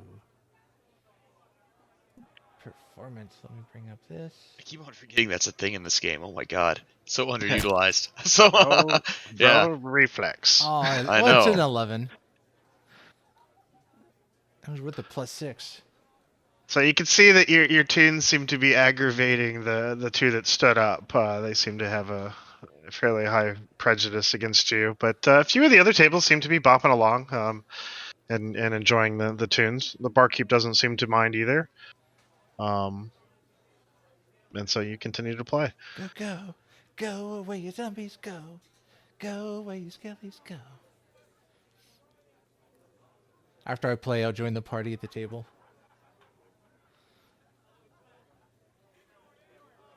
Actually, I can understand your hesitance to come in now, Vincent. No, they recognized me. I mean, who knew that I was that famous, right? I should start a band. You want to be in a band? Let's make a band. Vincent, they almost killed you. No, they didn't. Well, you're right. That was us, but they wanted to. Maybe you could shed some light on this situation. Why is it that these men are so easily to anger and frustration? Why so ready to lay their lives on the line for? I don't know. Well, let's look at it. So we have Talgar here, right? Who is half orc, right? Talgar? I am. But we can clearly see the difference between him and a full orc. They look completely different, right? One is vastly more savage. We have not yet met one that is nice, yes? Sorry. Oh, sorry. It sounded like you said fork, as in like you know a fork. No, orc, right? Yeah. Sorry. My bad. No, you're good. Out of character. I have a fork. And we have not yet met an orc who's willing to reason with us. They all just fought. They're all just savage, yes? They're all just terrible. And thus, our reputation is garnered, and it spreads, and people become prejudiced, and, they expect one thing, and these are times that are hard for people. And so they worry, and they're on edge. And generally speaking, and we know Vincent to stand up, and we know he will bitch slap you and sing his tunes and be a gooba. But he's good, yes. But Gobber. I guess other goblins are not. And that seems to be the prevailing experience. Hey, Talgar. What's up, Vinny? I pull up a fork and I use prestidigitation to turn it green. And I go, look, fork. And I'll cast Hideous Laughter on Talgar. Wisdom save of 14. Oh, God. Yeah, that's bad. 21. Oh, well, you Nice. pass. Shit. Good lord. Well, I thought it was funny. He doesn't have a sense of humor. Talgar will still throw out a chuckle. It's the polite laugh, right? Nod my head and smile. Pat Vinny on the head. So while this conversation's going on, the one-eyed server comes back and she lays down on the table a large platter of steamed mussels, There's some red beans and peas, warm tomato sauce. So there's a little bowl of olives, and she brought the wine and ale for everybody.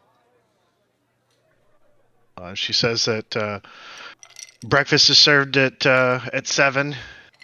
We have coffee and luckily have milk right now. Thank you kindly. What's your name? Helda. Helda or Helga? Helda. Helda. I like. She winks at you with her one good eye. Oh my god, one good eye. What's the other eye look like? It's like just kind of flesh folded over. Oh, Like, no. kind of smooth.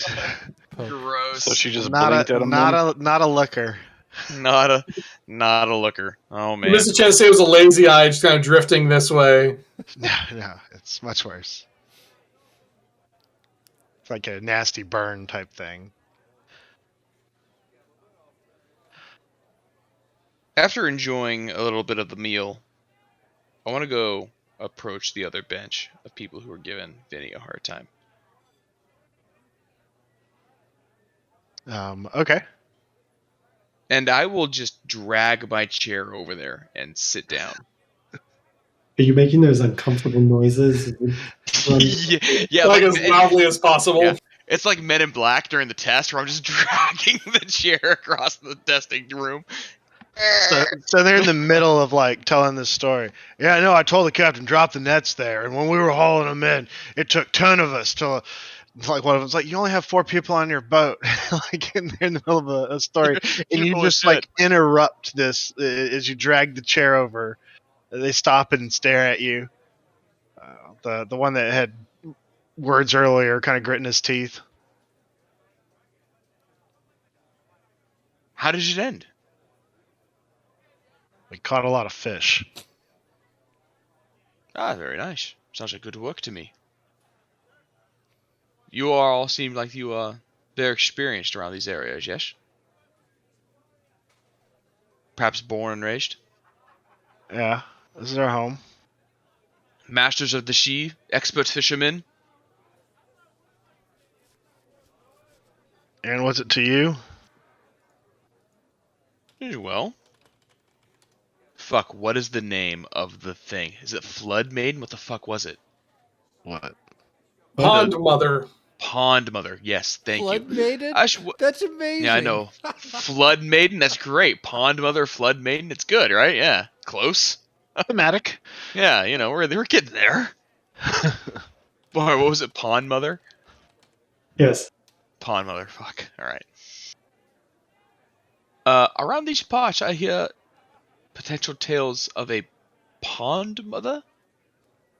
Is this something that is common knowledge?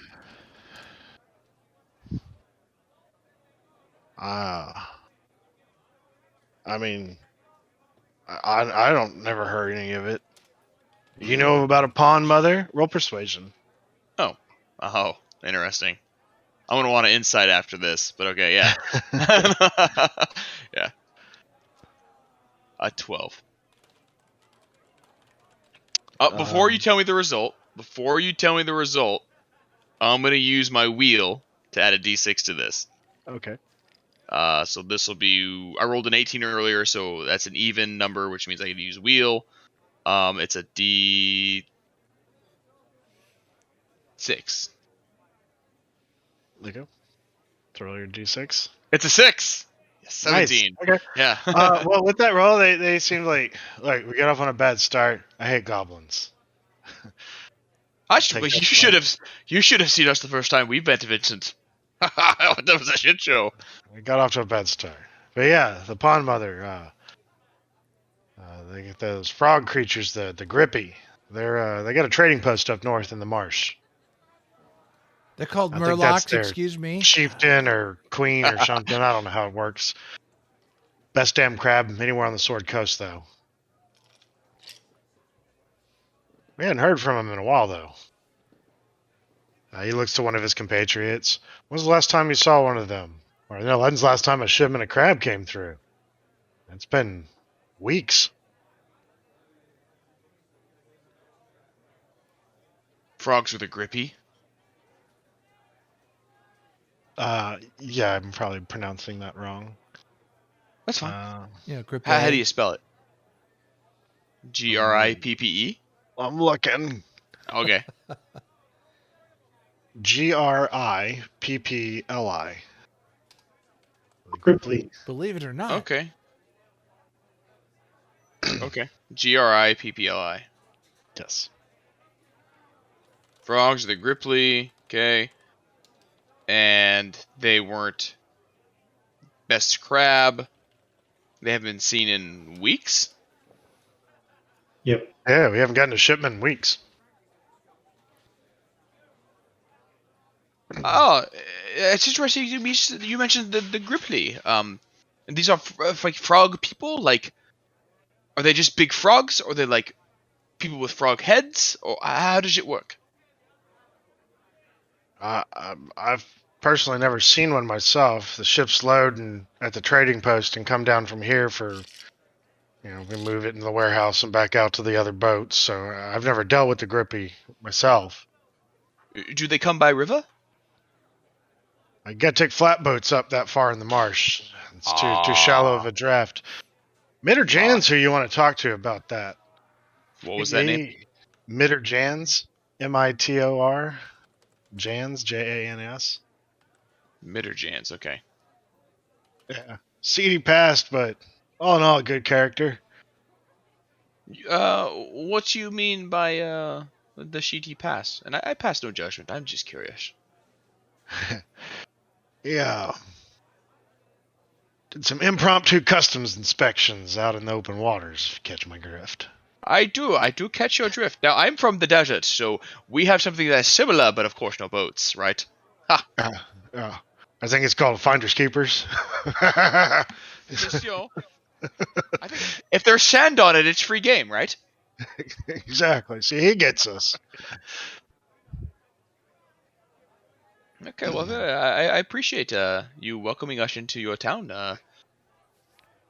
I appreciate the hardworking folk that master their craft, and just are frankly no bullshit people. I like that. Much better than the big cities where you just have everything's a fucking game. Yeah, it's much. It's a simpler life out here. Honest work. It's good. Yes. Okay, well, Mito James, where can I find him? Or her? Where can I find them? You'll see him when he shows up. Can't miss him. Green you, big tusk, brutish half orc of a fella. We've got one of those. Okay, very good. Very good. Talgar looks kind of excited to meet someone of his own kind. It's Captain Tusktooth. Right? Yeah. Well, gentlemen, I thank you for your time. I won't keep you any longer. Again, thank you for your welcome. Thank you for your help. And enjoy the ale. Okay. So they cheers to you and say, can apologize for the bad start. Move on from there. Well, they wish you the best of luck, and after a while, they settle down and finish their drinks, and then they head out. The party consumes the platter of food. It's nice to be off your feet after riding in the saddle for so long.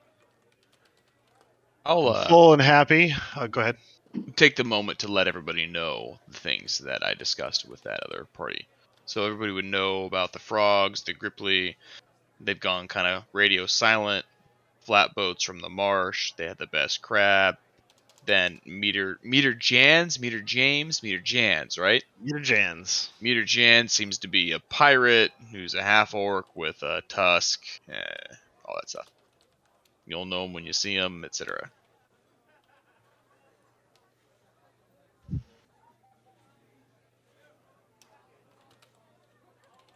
I'm liking these frogs more and more. I really want to see them. I still don't know if they are big frogs or just people with frog heads. I have not figured out the answer yet. Well, it's a culture nonetheless. Vesmir. Yes, Vinny. Or even you, Tyee. You wouldn't happen to have like a spare journal I could have? A spare what? A journal, something to write stuff in. I do not have a spare. No. I'll have to see if the town's got one, because I want to start writing about these frog things. Well, Vinny, I'm sorry, but I only have parchment. I'm not sure if this is to your requirement. Nah, This you does should not drink seem more like water the then. journaling town. All right. Yeah, I'll wait until there's free time to try to go browsing. Okay.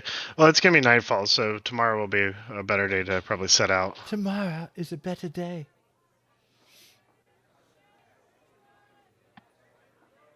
So, is there anything else anybody wants to do? No. The barkeep kind of cleans up, and after a while, you guys are pretty much the last table here. Everybody else retired. It's getting late. The barkeep says that he's going to turn in himself. Just turn down the lantern on your way up. Will do. Good evening.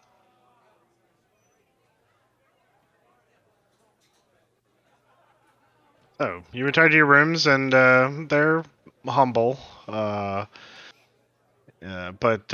it's nice to be able to sleep at least in a bed with no worry of dew covering you when you wake up in the morning and whatnot. So you may go ahead and cycle a long rest, prepare spells or anything else that you need to set up for the day. As you awaken to the smells of bacon and the sound of eggs frying downstairs. I love how everybody's got bacon. This is amazing. So many pigs. Nothing better than bacon. It's easy, it's salted, easy to transport, Bacon strips, bacon. basically. I feel like this reflects the artist's visions of what a better life would be. More bacon. Man, I need to go watch Epic Mealtime again. So you come down. The barkeep looks a little sleepy. He's down in some coffee. He kind of nods to you as you come down. Helda greets you good morning. Ah, yes, good morning. If I can ask, how did you lose your eye? Oh, Vincent. Pulled a lantern down on top of me by accident. Ah, still beautiful. She looks at you, trying to judge whether you're being sarcastic or not. Eventually smiles and asks, assuming a full round of breakfast for everybody. Yes, please. So she heads off to do that. The innkeeper says, heard you talking about meteor last night. Yeah, it seems like he knows a bit about the Gripply up north. If you're meaning to talk to him, you'll need to get down to the docks pretty early here. He sets out early in the day, depending on how far inland he's going. Does he hang his hat here? When he pleases.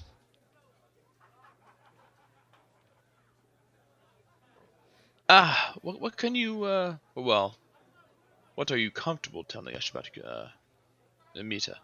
Keeps to himself mostly. Kind of the backwoods trapper type now. His glorying pirate days behind him.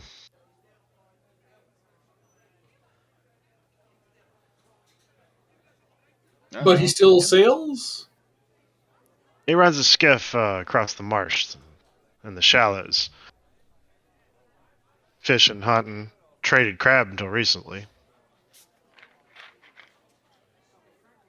You can't get the bigger boats back there. Even rowboats will run aground.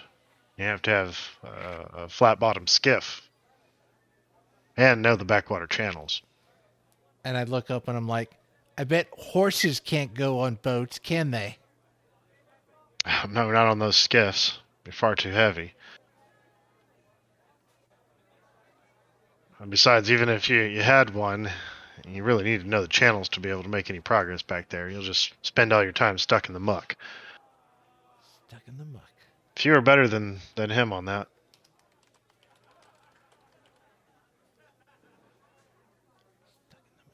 Well, sounds like we need to head to the docks before it gets too late. Oh, yes, it seems. I shall go with you. Cal, are you, do you want to go see if we can't, wave him down? Do we know what he looks like? Oh, that's right. This is the guy that we'll Yeah, know him she's, when we see him. I'll come along. He's a half orc. He's a half orc pirate. How many of them could there be? We're about to find out. Yes, we are. I swear to God, if he's a warlock that wields a falchion, I'm gonna lose my mind. I swear. His name is actually his pirate name is Chevrolet. Actually, Chevrolet is so bad. Who are you? Sob. I'm Toyota. He's more of a sob type guy. Nice. So you head down to the dock. It's beginning to move. You know, or you see people loading boats and crab pots and nets. Fishermen about to set out. On the far end, you see a flat-bottomed skiff. A rather large gentleman, you know, a good foot taller than almost anybody else on the dock. As he turns, you can see the profile of his tusk. It's pretty hard to miss. I'm gonna rip out a chord and I'll just like, Jans, me to Jans, baddest dude in surrounding lands, better than demon spawn, cooler than a winter's thong. Hopefully getting his attention. Roll me a performance check. Performance. Oh my god, I've been doing horribly with these. So I don't perform. Then again, it is a 23. Hey, there it is. It's just like power chords that you're playing while you're letting loose. He turns and raises his eyebrow. Here's you're kind of singing through the tale that you are. And it's like, oh, so my deeds did get it around. Yeah. Let Tyee take the lead after that. Mitter James at your service. And who might you be? Well, my name is Tyee Guzman, and this is Karl, Talgar, Vincent, and Vesmir. And we are looking for the frogs. The frogs? Yes, the Gripply. Oh. I was like, I don't deal with frogs. Oh, no, the Gripply. Yeah, they get a trading post not too far from here. Yes, I heard that you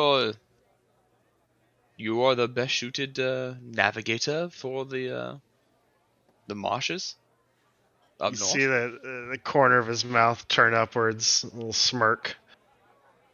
Like, I'm as good as they say. I should hope so. Should be just y'all? Yes. Alright. I could take you inland. Heading up there, what should we expect? Well, I mean, Salt Marsh is home to all kinds of dangers. From That's fair. gators to snakes to, you know, about the worst Louisiana nightmare you can think of. What's a Louisiana? Ooh-wee. You've heard of Chult, right? Yes, I have. Basically that. When was I the time overheard. you saw the Gripply? Just Thank thinking you. what. Perfect. A couple weeks ago. They're in pretty bad shape. Last I saw them, there was a bunch of them pouring into the trading post. It's normally just a small collection of huts to offload and load crab from their settlement up north of there. But there's quite a few of them, and they seem to be all upset about something. Bottom line is they didn't have any crab to sell, so haven't gone back up there since. And how do you speak to them? Do they speak common or? They're a little slow, I'll give them that.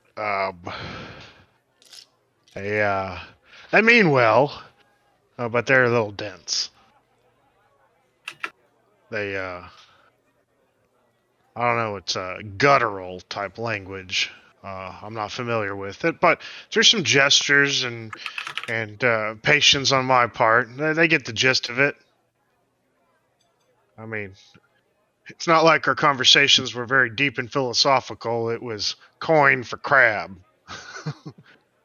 Nice. Fair transaction. And what would these services cost us? He looks you over with a knowing intelligence.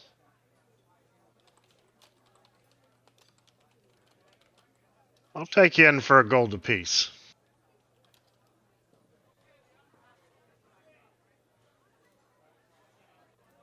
How many of us are there? 5? Yeah. Okay, I want to ask first. So I'm not. Go for it. Remember when we were back at the last place and we found like the anatomy pictures of the troll? Yes. Were there any female anatomy pictures? I'm asking the DM. Sure. Okay, the reason I'm asking is because Vinny would have looked for There and better be collected a them. reason. And then if he's got these pages of anatomy figures, he'll say, would you be willing to trade for a discount? I mean, these are some really fine, pristine drawings. I mean, look at these genitals. These are really well-drawn genitals. He seems taken aback by it, and the song that you wooed him over with seems to have lost some of its luster with this transaction. He doesn't seem interested in your drawings, and seems pretty firm on a gold apiece. This is fine. I will pay for this, Vinny. Thanks for trying, but yes, not a problem. Yeah. Paper. Yes. Do you have a prior business that you must engage in, or may we depart imminently? I'm ready when you are. How long does the journey take?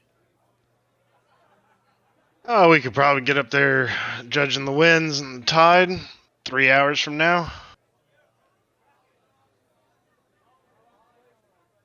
Okay, that's very good. So all aboard. All aboard. So the party jumps on the skiff. He finishes the last bit of preparation and cast off lines, and the party begins to move back out of the breakwater and into the marsh. The brackish, still water, stretching endlessly with patches of vegetation here and there. Sandbars and muck and mud that come within inches of the surface of the water cover most of the landscape. You can tell that Mr. Jans here is a skilled navigator and knows this area, navigating through the deeper channels, being able to read the currents and judge where the boat needs to be at any given time. He makes good ground, but it is difficult work. He's got a large oar and the rudder that he's using to power the boat. I would like to offer my assistance and cast Control Water. What kind of... This is part of the ring that we've got, and I can redirect flow, so I can cause flowing water in an area to move in a direction I choose, even if the water has to flow over obstacles, up walls, or in other unlucky directions. And it moves as I direct. So I can even... In what's the duration? 10 minutes. Okay. So you coordinate, and he seems a little unsure about this as you begin. Roll me a...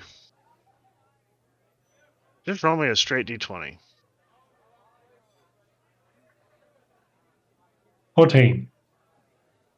You coordinate very well together, and he kind of picks up on it as the water begins to flow and build behind the back of the skiff, almost lifting it, and you just for the next 10 minutes ride directly through the marsh in the direction you're needing to go, going over the sandbars, almost riding just like a little beginning of a wave, like a surfer would.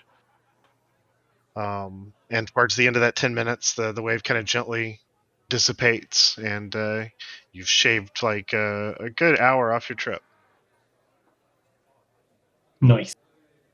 Doing some Voyager time flipping there. So, what's your business with the frogs? I'm glad you asked. We are looking for the Pond Mother. Well, she was arriving when I was leaving. Is she a Gripply? Yeah, and a big one at that. Big?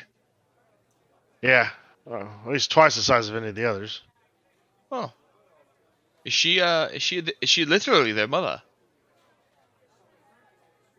Again, I didn't speak the language, and my conversation was about as deep as coin for crab. Yes, that's fair. That's fair. All right, good. Very good. Thank you. And y'all aren't coming by invitation, so just a word of advice. They're going to be a little bit spooked just by your mere presence. They're skittish folk. That makes sense. Go ahead. I think that our little one, Vinny here, would have the means of communication.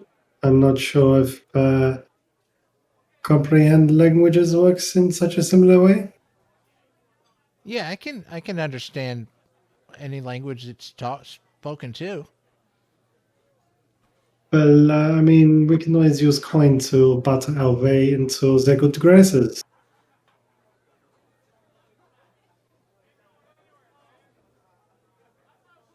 So as you make your way through the marsh, the coastal mist kind of begins to clear, and you get your first good look at the Gripply trading post. It's a collection of ramshackled shelters that are clustered around a rather large permanent building. As you approach the docks, there's a low rumble of many voices softly croaking to each other. You can hear this as your ship pulls up to the dock. You're greeted by Gripply-bearing weapons, primitive bows, but they look to be well made. A few of them have swords, and they're waiting on the dock to greet you.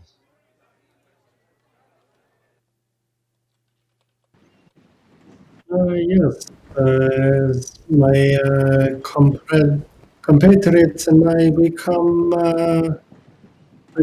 with no hostile intent. He's getting real reverby again. Yeah, it does sound like you're in a box or something. Yeah. Yeah, I don't know, man. So I'm saying I think I get the gist of that. We come in peace. That's correct. Yeah. That's what I Okay, got.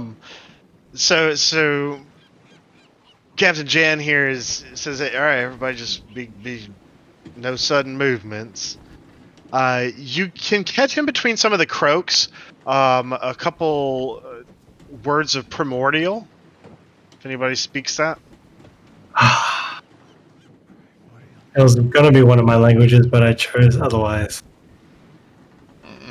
Dang. Can they understand? Does it look like they can understand us when we talk? As Jan's kind of like lowering his hands and kind of shaking it, and they recognize him. They croak back, kind of unsure, but you can see them kind of become at ease as the gesturing is going back and forth.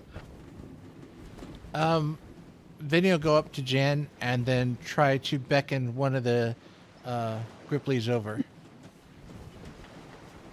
One of them approaches you. All right, and I'm going to cast. And the reason I have to do this twice is comprehend languages. I understand the meaning of anything spoken to me. Doesn't mean I can speak back.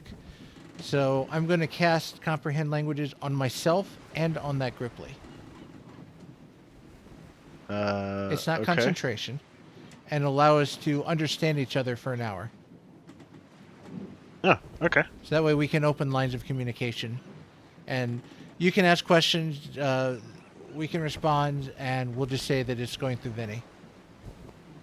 All right. Well, why don't we take a quick 5-minute bio break? Because I need to take my dog out real quick. Oh, And go, then go. we can pick that up as you cast comprehend languages, both sides. Yay!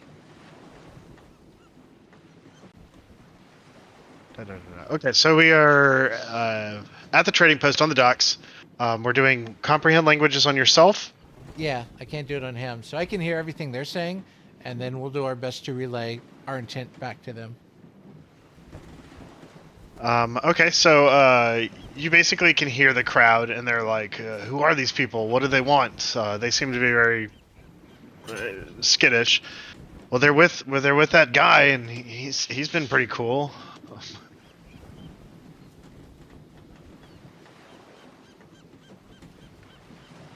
We have come What do you- to help. Trying to indicate that whatever their biggest issue is, we've come to lay assistance. After some back and forth, one of them croaks out, "Come," and he kind of waves you as he leads off towards the large permanent structure in the middle of the trading post.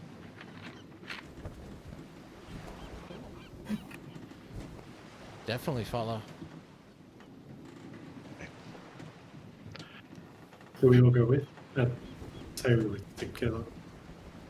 Wait. Yeah, do we so need you to- enter. I'm Do sorry, we go need to ahead. do anything with Jan? Is he leaving? Is he waiting for us? What's going on? Will he come back for us in 3 days? He's, I'll wait for you here. Okay. We'll let you know what's going on. And yeah, we'll enter. He just kind of ties up the ship and sits down and lights up his pipe, and he's in no hurry to be anywhere. So the party is led to this large permanent structure. As you enter it, you see this large toadish figure in the middle of the room in kind of a makeshift throne. She greets you in guttural primordial. Says, "Welcome." Oh, Vinny gets on his knees. Pond mother? Or however we can relate to that.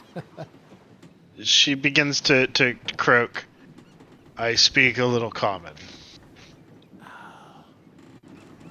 Well, I mean, what are their sizes? I mean, do they look like frogs? Do they look like murlocs? Oh yeah, no, they're medium. They're medium creatures.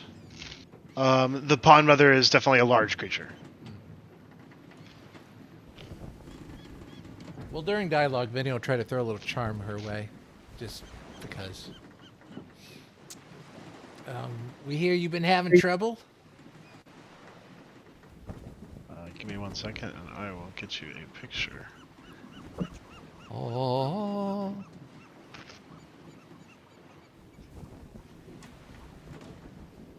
So that's what they look like. I don't have a picture of the pond mother, but That's perfectly fine. Oh, it is Murloc looking. all right. So she says, "What can I do for you?" Ask not what you can do for us. Ask what we can do for you.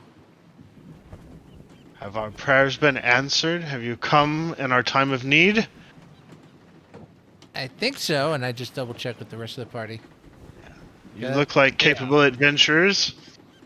Out of my pack, I will gently retrieve the 3 parchments that I created for the prophecy, and I will lay them out like one after the other, kind of slowly and dramatically. And I'll explain. She reads This is and- why we're here. As she reads, her eyes grow wide. she says that this is happening right now.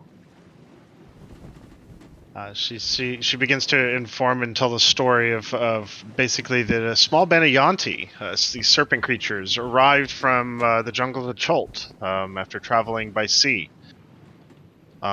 They claim to be followers of a benevolent deity called the Scaled Mother. They were friendly and opposite of most of the stories from our literature, or that we had encountered from. Before we left Cholt ourselves. They expressed interest in excavating and restoring a religious site near our village, about a mile from our village. I saw no reason to refuse them, since their motives seemed innocent. But then, a few weeks later, another group of Yanti came, and these Yanti attacked the village, killed many of us. Those who tried to resist were either captured or killed. What you see here is what was able to escape. And we're in dire need and no match for them. Furthermore, to complicate it, these Yantis have been eating our eggs and tormenting the few Gripply who remain in the village to tend to them. We haven't heard anything from the friendly Yanti or anyone from the village since we fled. My fear is that they've either been disposed of or maybe imprisoned in the old temple. In any event, saving our eggs is the priority, and we could use your help. I'll point to the third parchment. What is this? That I do not know. But it does not look good. It's called a parchment. Thanks, Vinny. Sorry. No, you're good. And finally, are the dwarves involved somehow? Dwarves? She looks puzzled.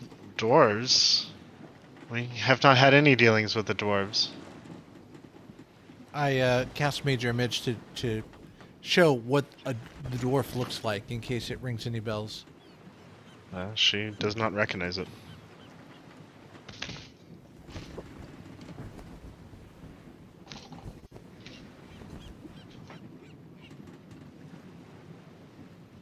Will you aid us? Will you help us? I mean, I wanna, but I can't speak for the rest of the group. Actually, we came all this way for this purpose. And you should know that we found a dwarf fellow in our village that had these parchments, these cylinders, this story. And he was worried about a prophecy coming true. Is there any prophecy or stories that we should know of that might be related to this? Anything that might be related. I unfortunately can't answer any of your questions. I do not know the answers to these. The only thing is, is the Yanti were excavating a religious site of theirs from long ago. Have you seen this site? Or any parts of it? I've seen the ruins that they wanted to excavate. I've not been there in some time.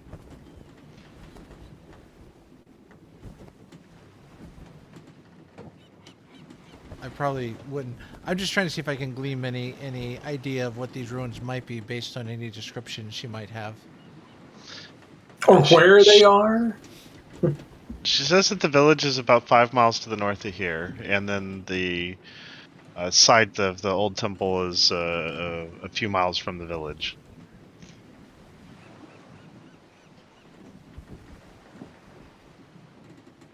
What time of day is it? Well, we just set out, so it's it's pretty about early. it's midday. No, it's actually pretty. It's early in the morning because y'all saved an hour. Yeah. So it'd be like 11 maybe. Up to you guys if you want to head out there now, or set up something here first. Got plenty of daylight. There's plenty. I think we will help. Seems very grateful and thanks you profusely. She says, that the eggs are vital to the survival of her people. And wishes you the best of luck. She says she'll arrange for one of her warriors to take you to the village in one of their canoes, unless you can convince, unless you want to take your own boat.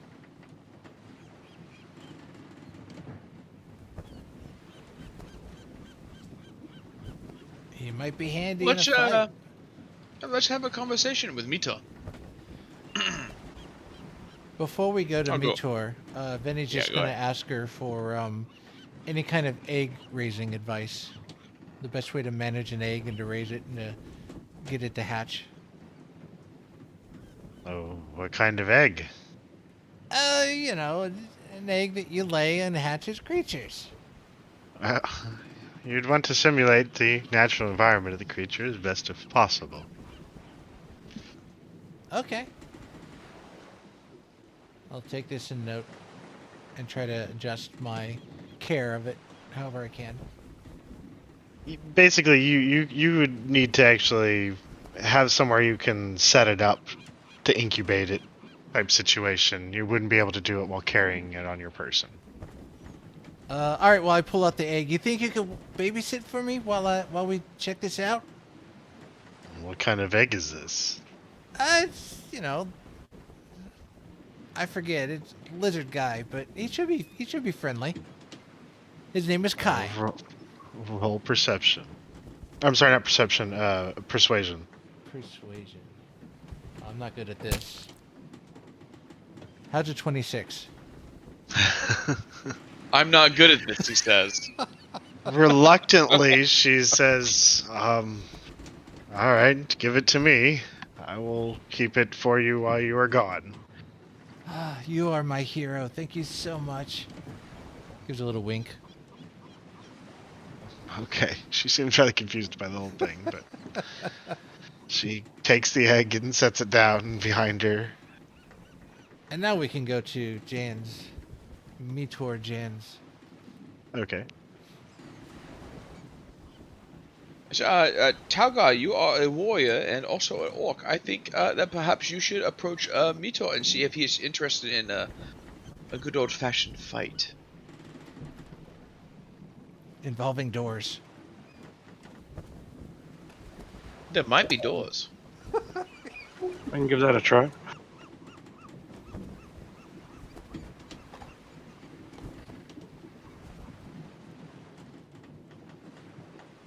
Alright, so we're heading back to the dock, where Captain Jane is smoking his pipe, leaned back against the oar. Are we ready to go? That was quick.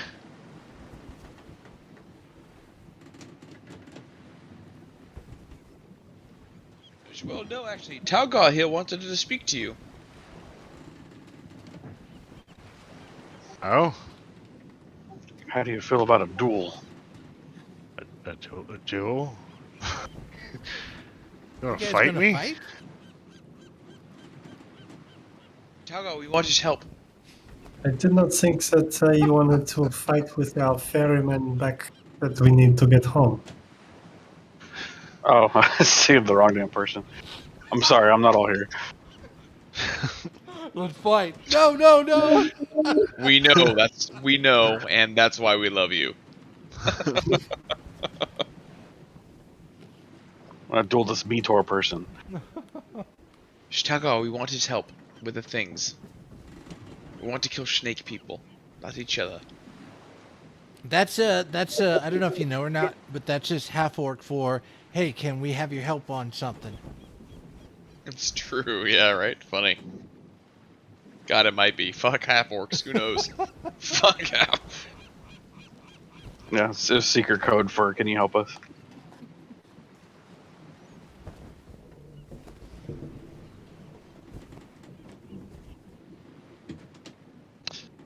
So what are you asking? I mean, to take you up to the village?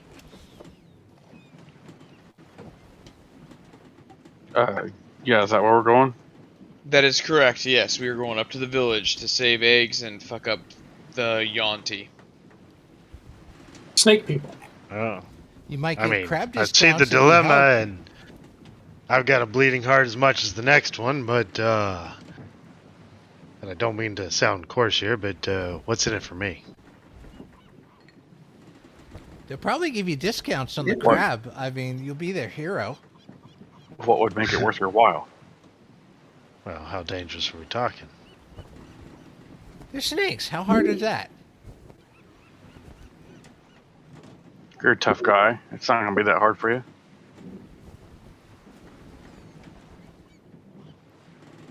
Well, I can ferry you up there, but I ain't sticking around and I ain't fighting. Them days are behind me. But I'll do it for another gold. What would it take to get you to fight with us? A lot more than you've got. Unless you can reverse time and fix my knees and Hey, Would lesser restoration work? yeah, no, he does not seem too keen on. He likes his pace of life, and he'll ferry you there and go into the danger for another gold apiece. But that's about as much as you're gonna get out of old Captain Jan here. I can spare that expense. Well, this Alright. is fine with me. Come Let- aboard and let's set sail. Let me go get the warrior. Let me go see if we can't get the Gripply warrior. And I'll go back and see if I can't convince the Gripply warrior to come with us and meet her Jans. All right. So Like, Mita Janet has a friend has agreed to carry us forward. But we would still like your warrior to accompany us because we do want to go to the temple, and we might not know the way. It might be good for him to come with us. he just kind of like stares blank at you and then croaks back. I'm just gonna nod. I'm gonna give him the come with me motion, and I'm just gonna walk away. See what happens. He seems kind of confused by it, but follows.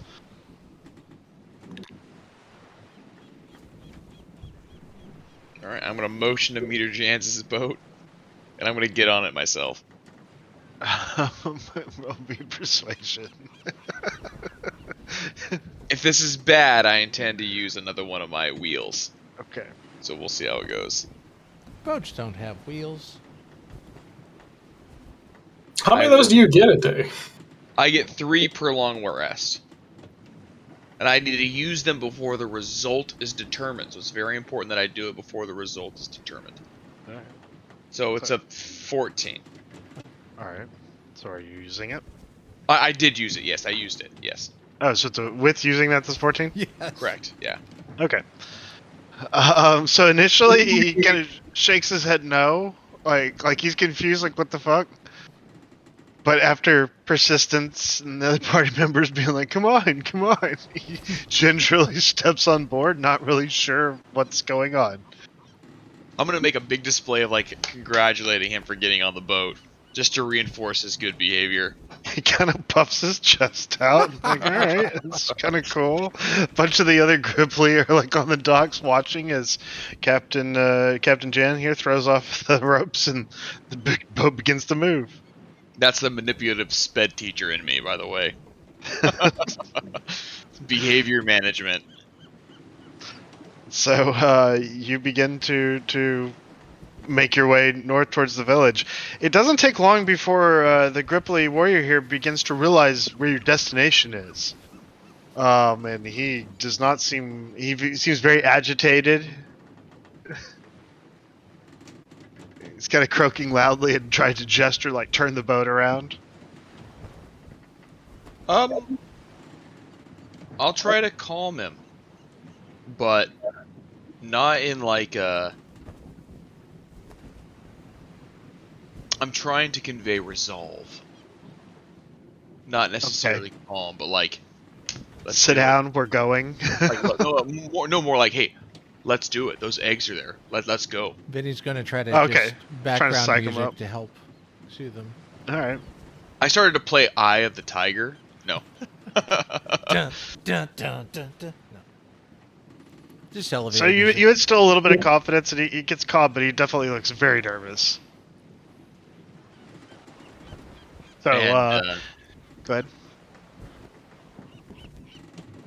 Yeah, I'll just be reaffirming. That's all. I just will, and then, I'll kind of give him like, the emotions like we'll fight, and if you need to, stay out of the way, then you stay out of the way. He kind of nods, semi-understanding.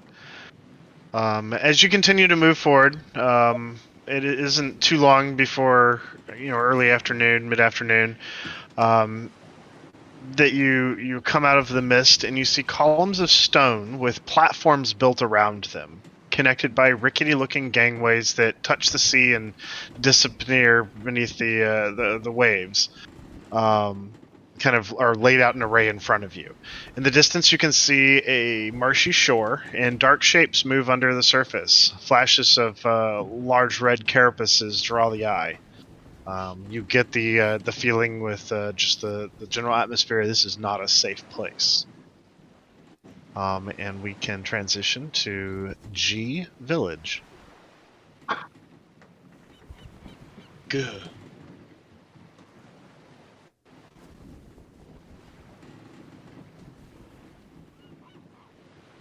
As Captain Jan and your grippy companion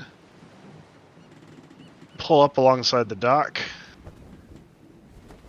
I try to load all the pieces, sorry. Kalbren. It's like Waterworld. Yeah, it's kind of cool. So you can see these. There's most of the area here. Again, the water in places is only a few inches deep. The mud is thick, but in between these areas, there's these kind of burrows in the soft marsh underwater terrain. And they've erected these pens to hold these giant crabs. Unfortunately, it looks like nobody's been maintaining them for a little bit here, and you can already see some of the wear and tear set in. You see the large shapes of giant crabs moving underneath. They're formidable in size, and they camouflage very well with the seafloor here. Captain Jen says, "Well, this is as far as I'm going to take you." Alright, well, Jen, I appreciate your ferrying. I imagine you won't stay here. Well, not for free. Oh, well, Jen, I don't want you to endanger yourself. Why don't you check back here this time each day? And if we're not here, you just turn around and leave. Or I could just summon him when we're ready. Or Vincent could work his magic. Alright, we'll keep to our agreed rate. Call me when you need me. Oh, As yes, As he sits out the grippy, he's like reaching out at the boat, like realizing his fate's kind of sealed now. I'll kind of just pop him on the chest and just give him another reaffirming little, let's do it. Yeah, it doesn't seem to be working anymore. I'll give him this. He's stuck. You're fucking stuck now, man. He's looking at the pins and seems, you can see kind of alarm in his eyes. The pins? The pins that hold the giant crabs in this maze of rickety walkways. Is there something there that's alarming? You see those large crabs. They seem docile right now. Most of them are burrowed, but the gripply here is basically pointing at your feet, and then the crabs, and trying to gesture with his fingers like, walk lightly.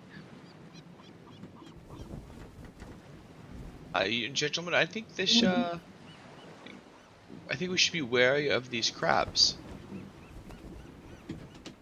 And with that piece of guidance, I will cast Pass Without a Trace. Okay. So you can see beyond the maze here in the afternoon sun, even through the haze, a breakwater harbor has been built, and there's a harbor beyond.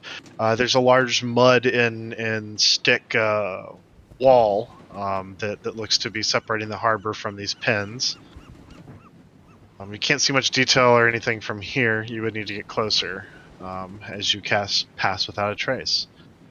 And I think that's a really good place for us to break for the night. And we can pick up with the creepy Awesome. village next time. Like and subscribe. I can subscribe.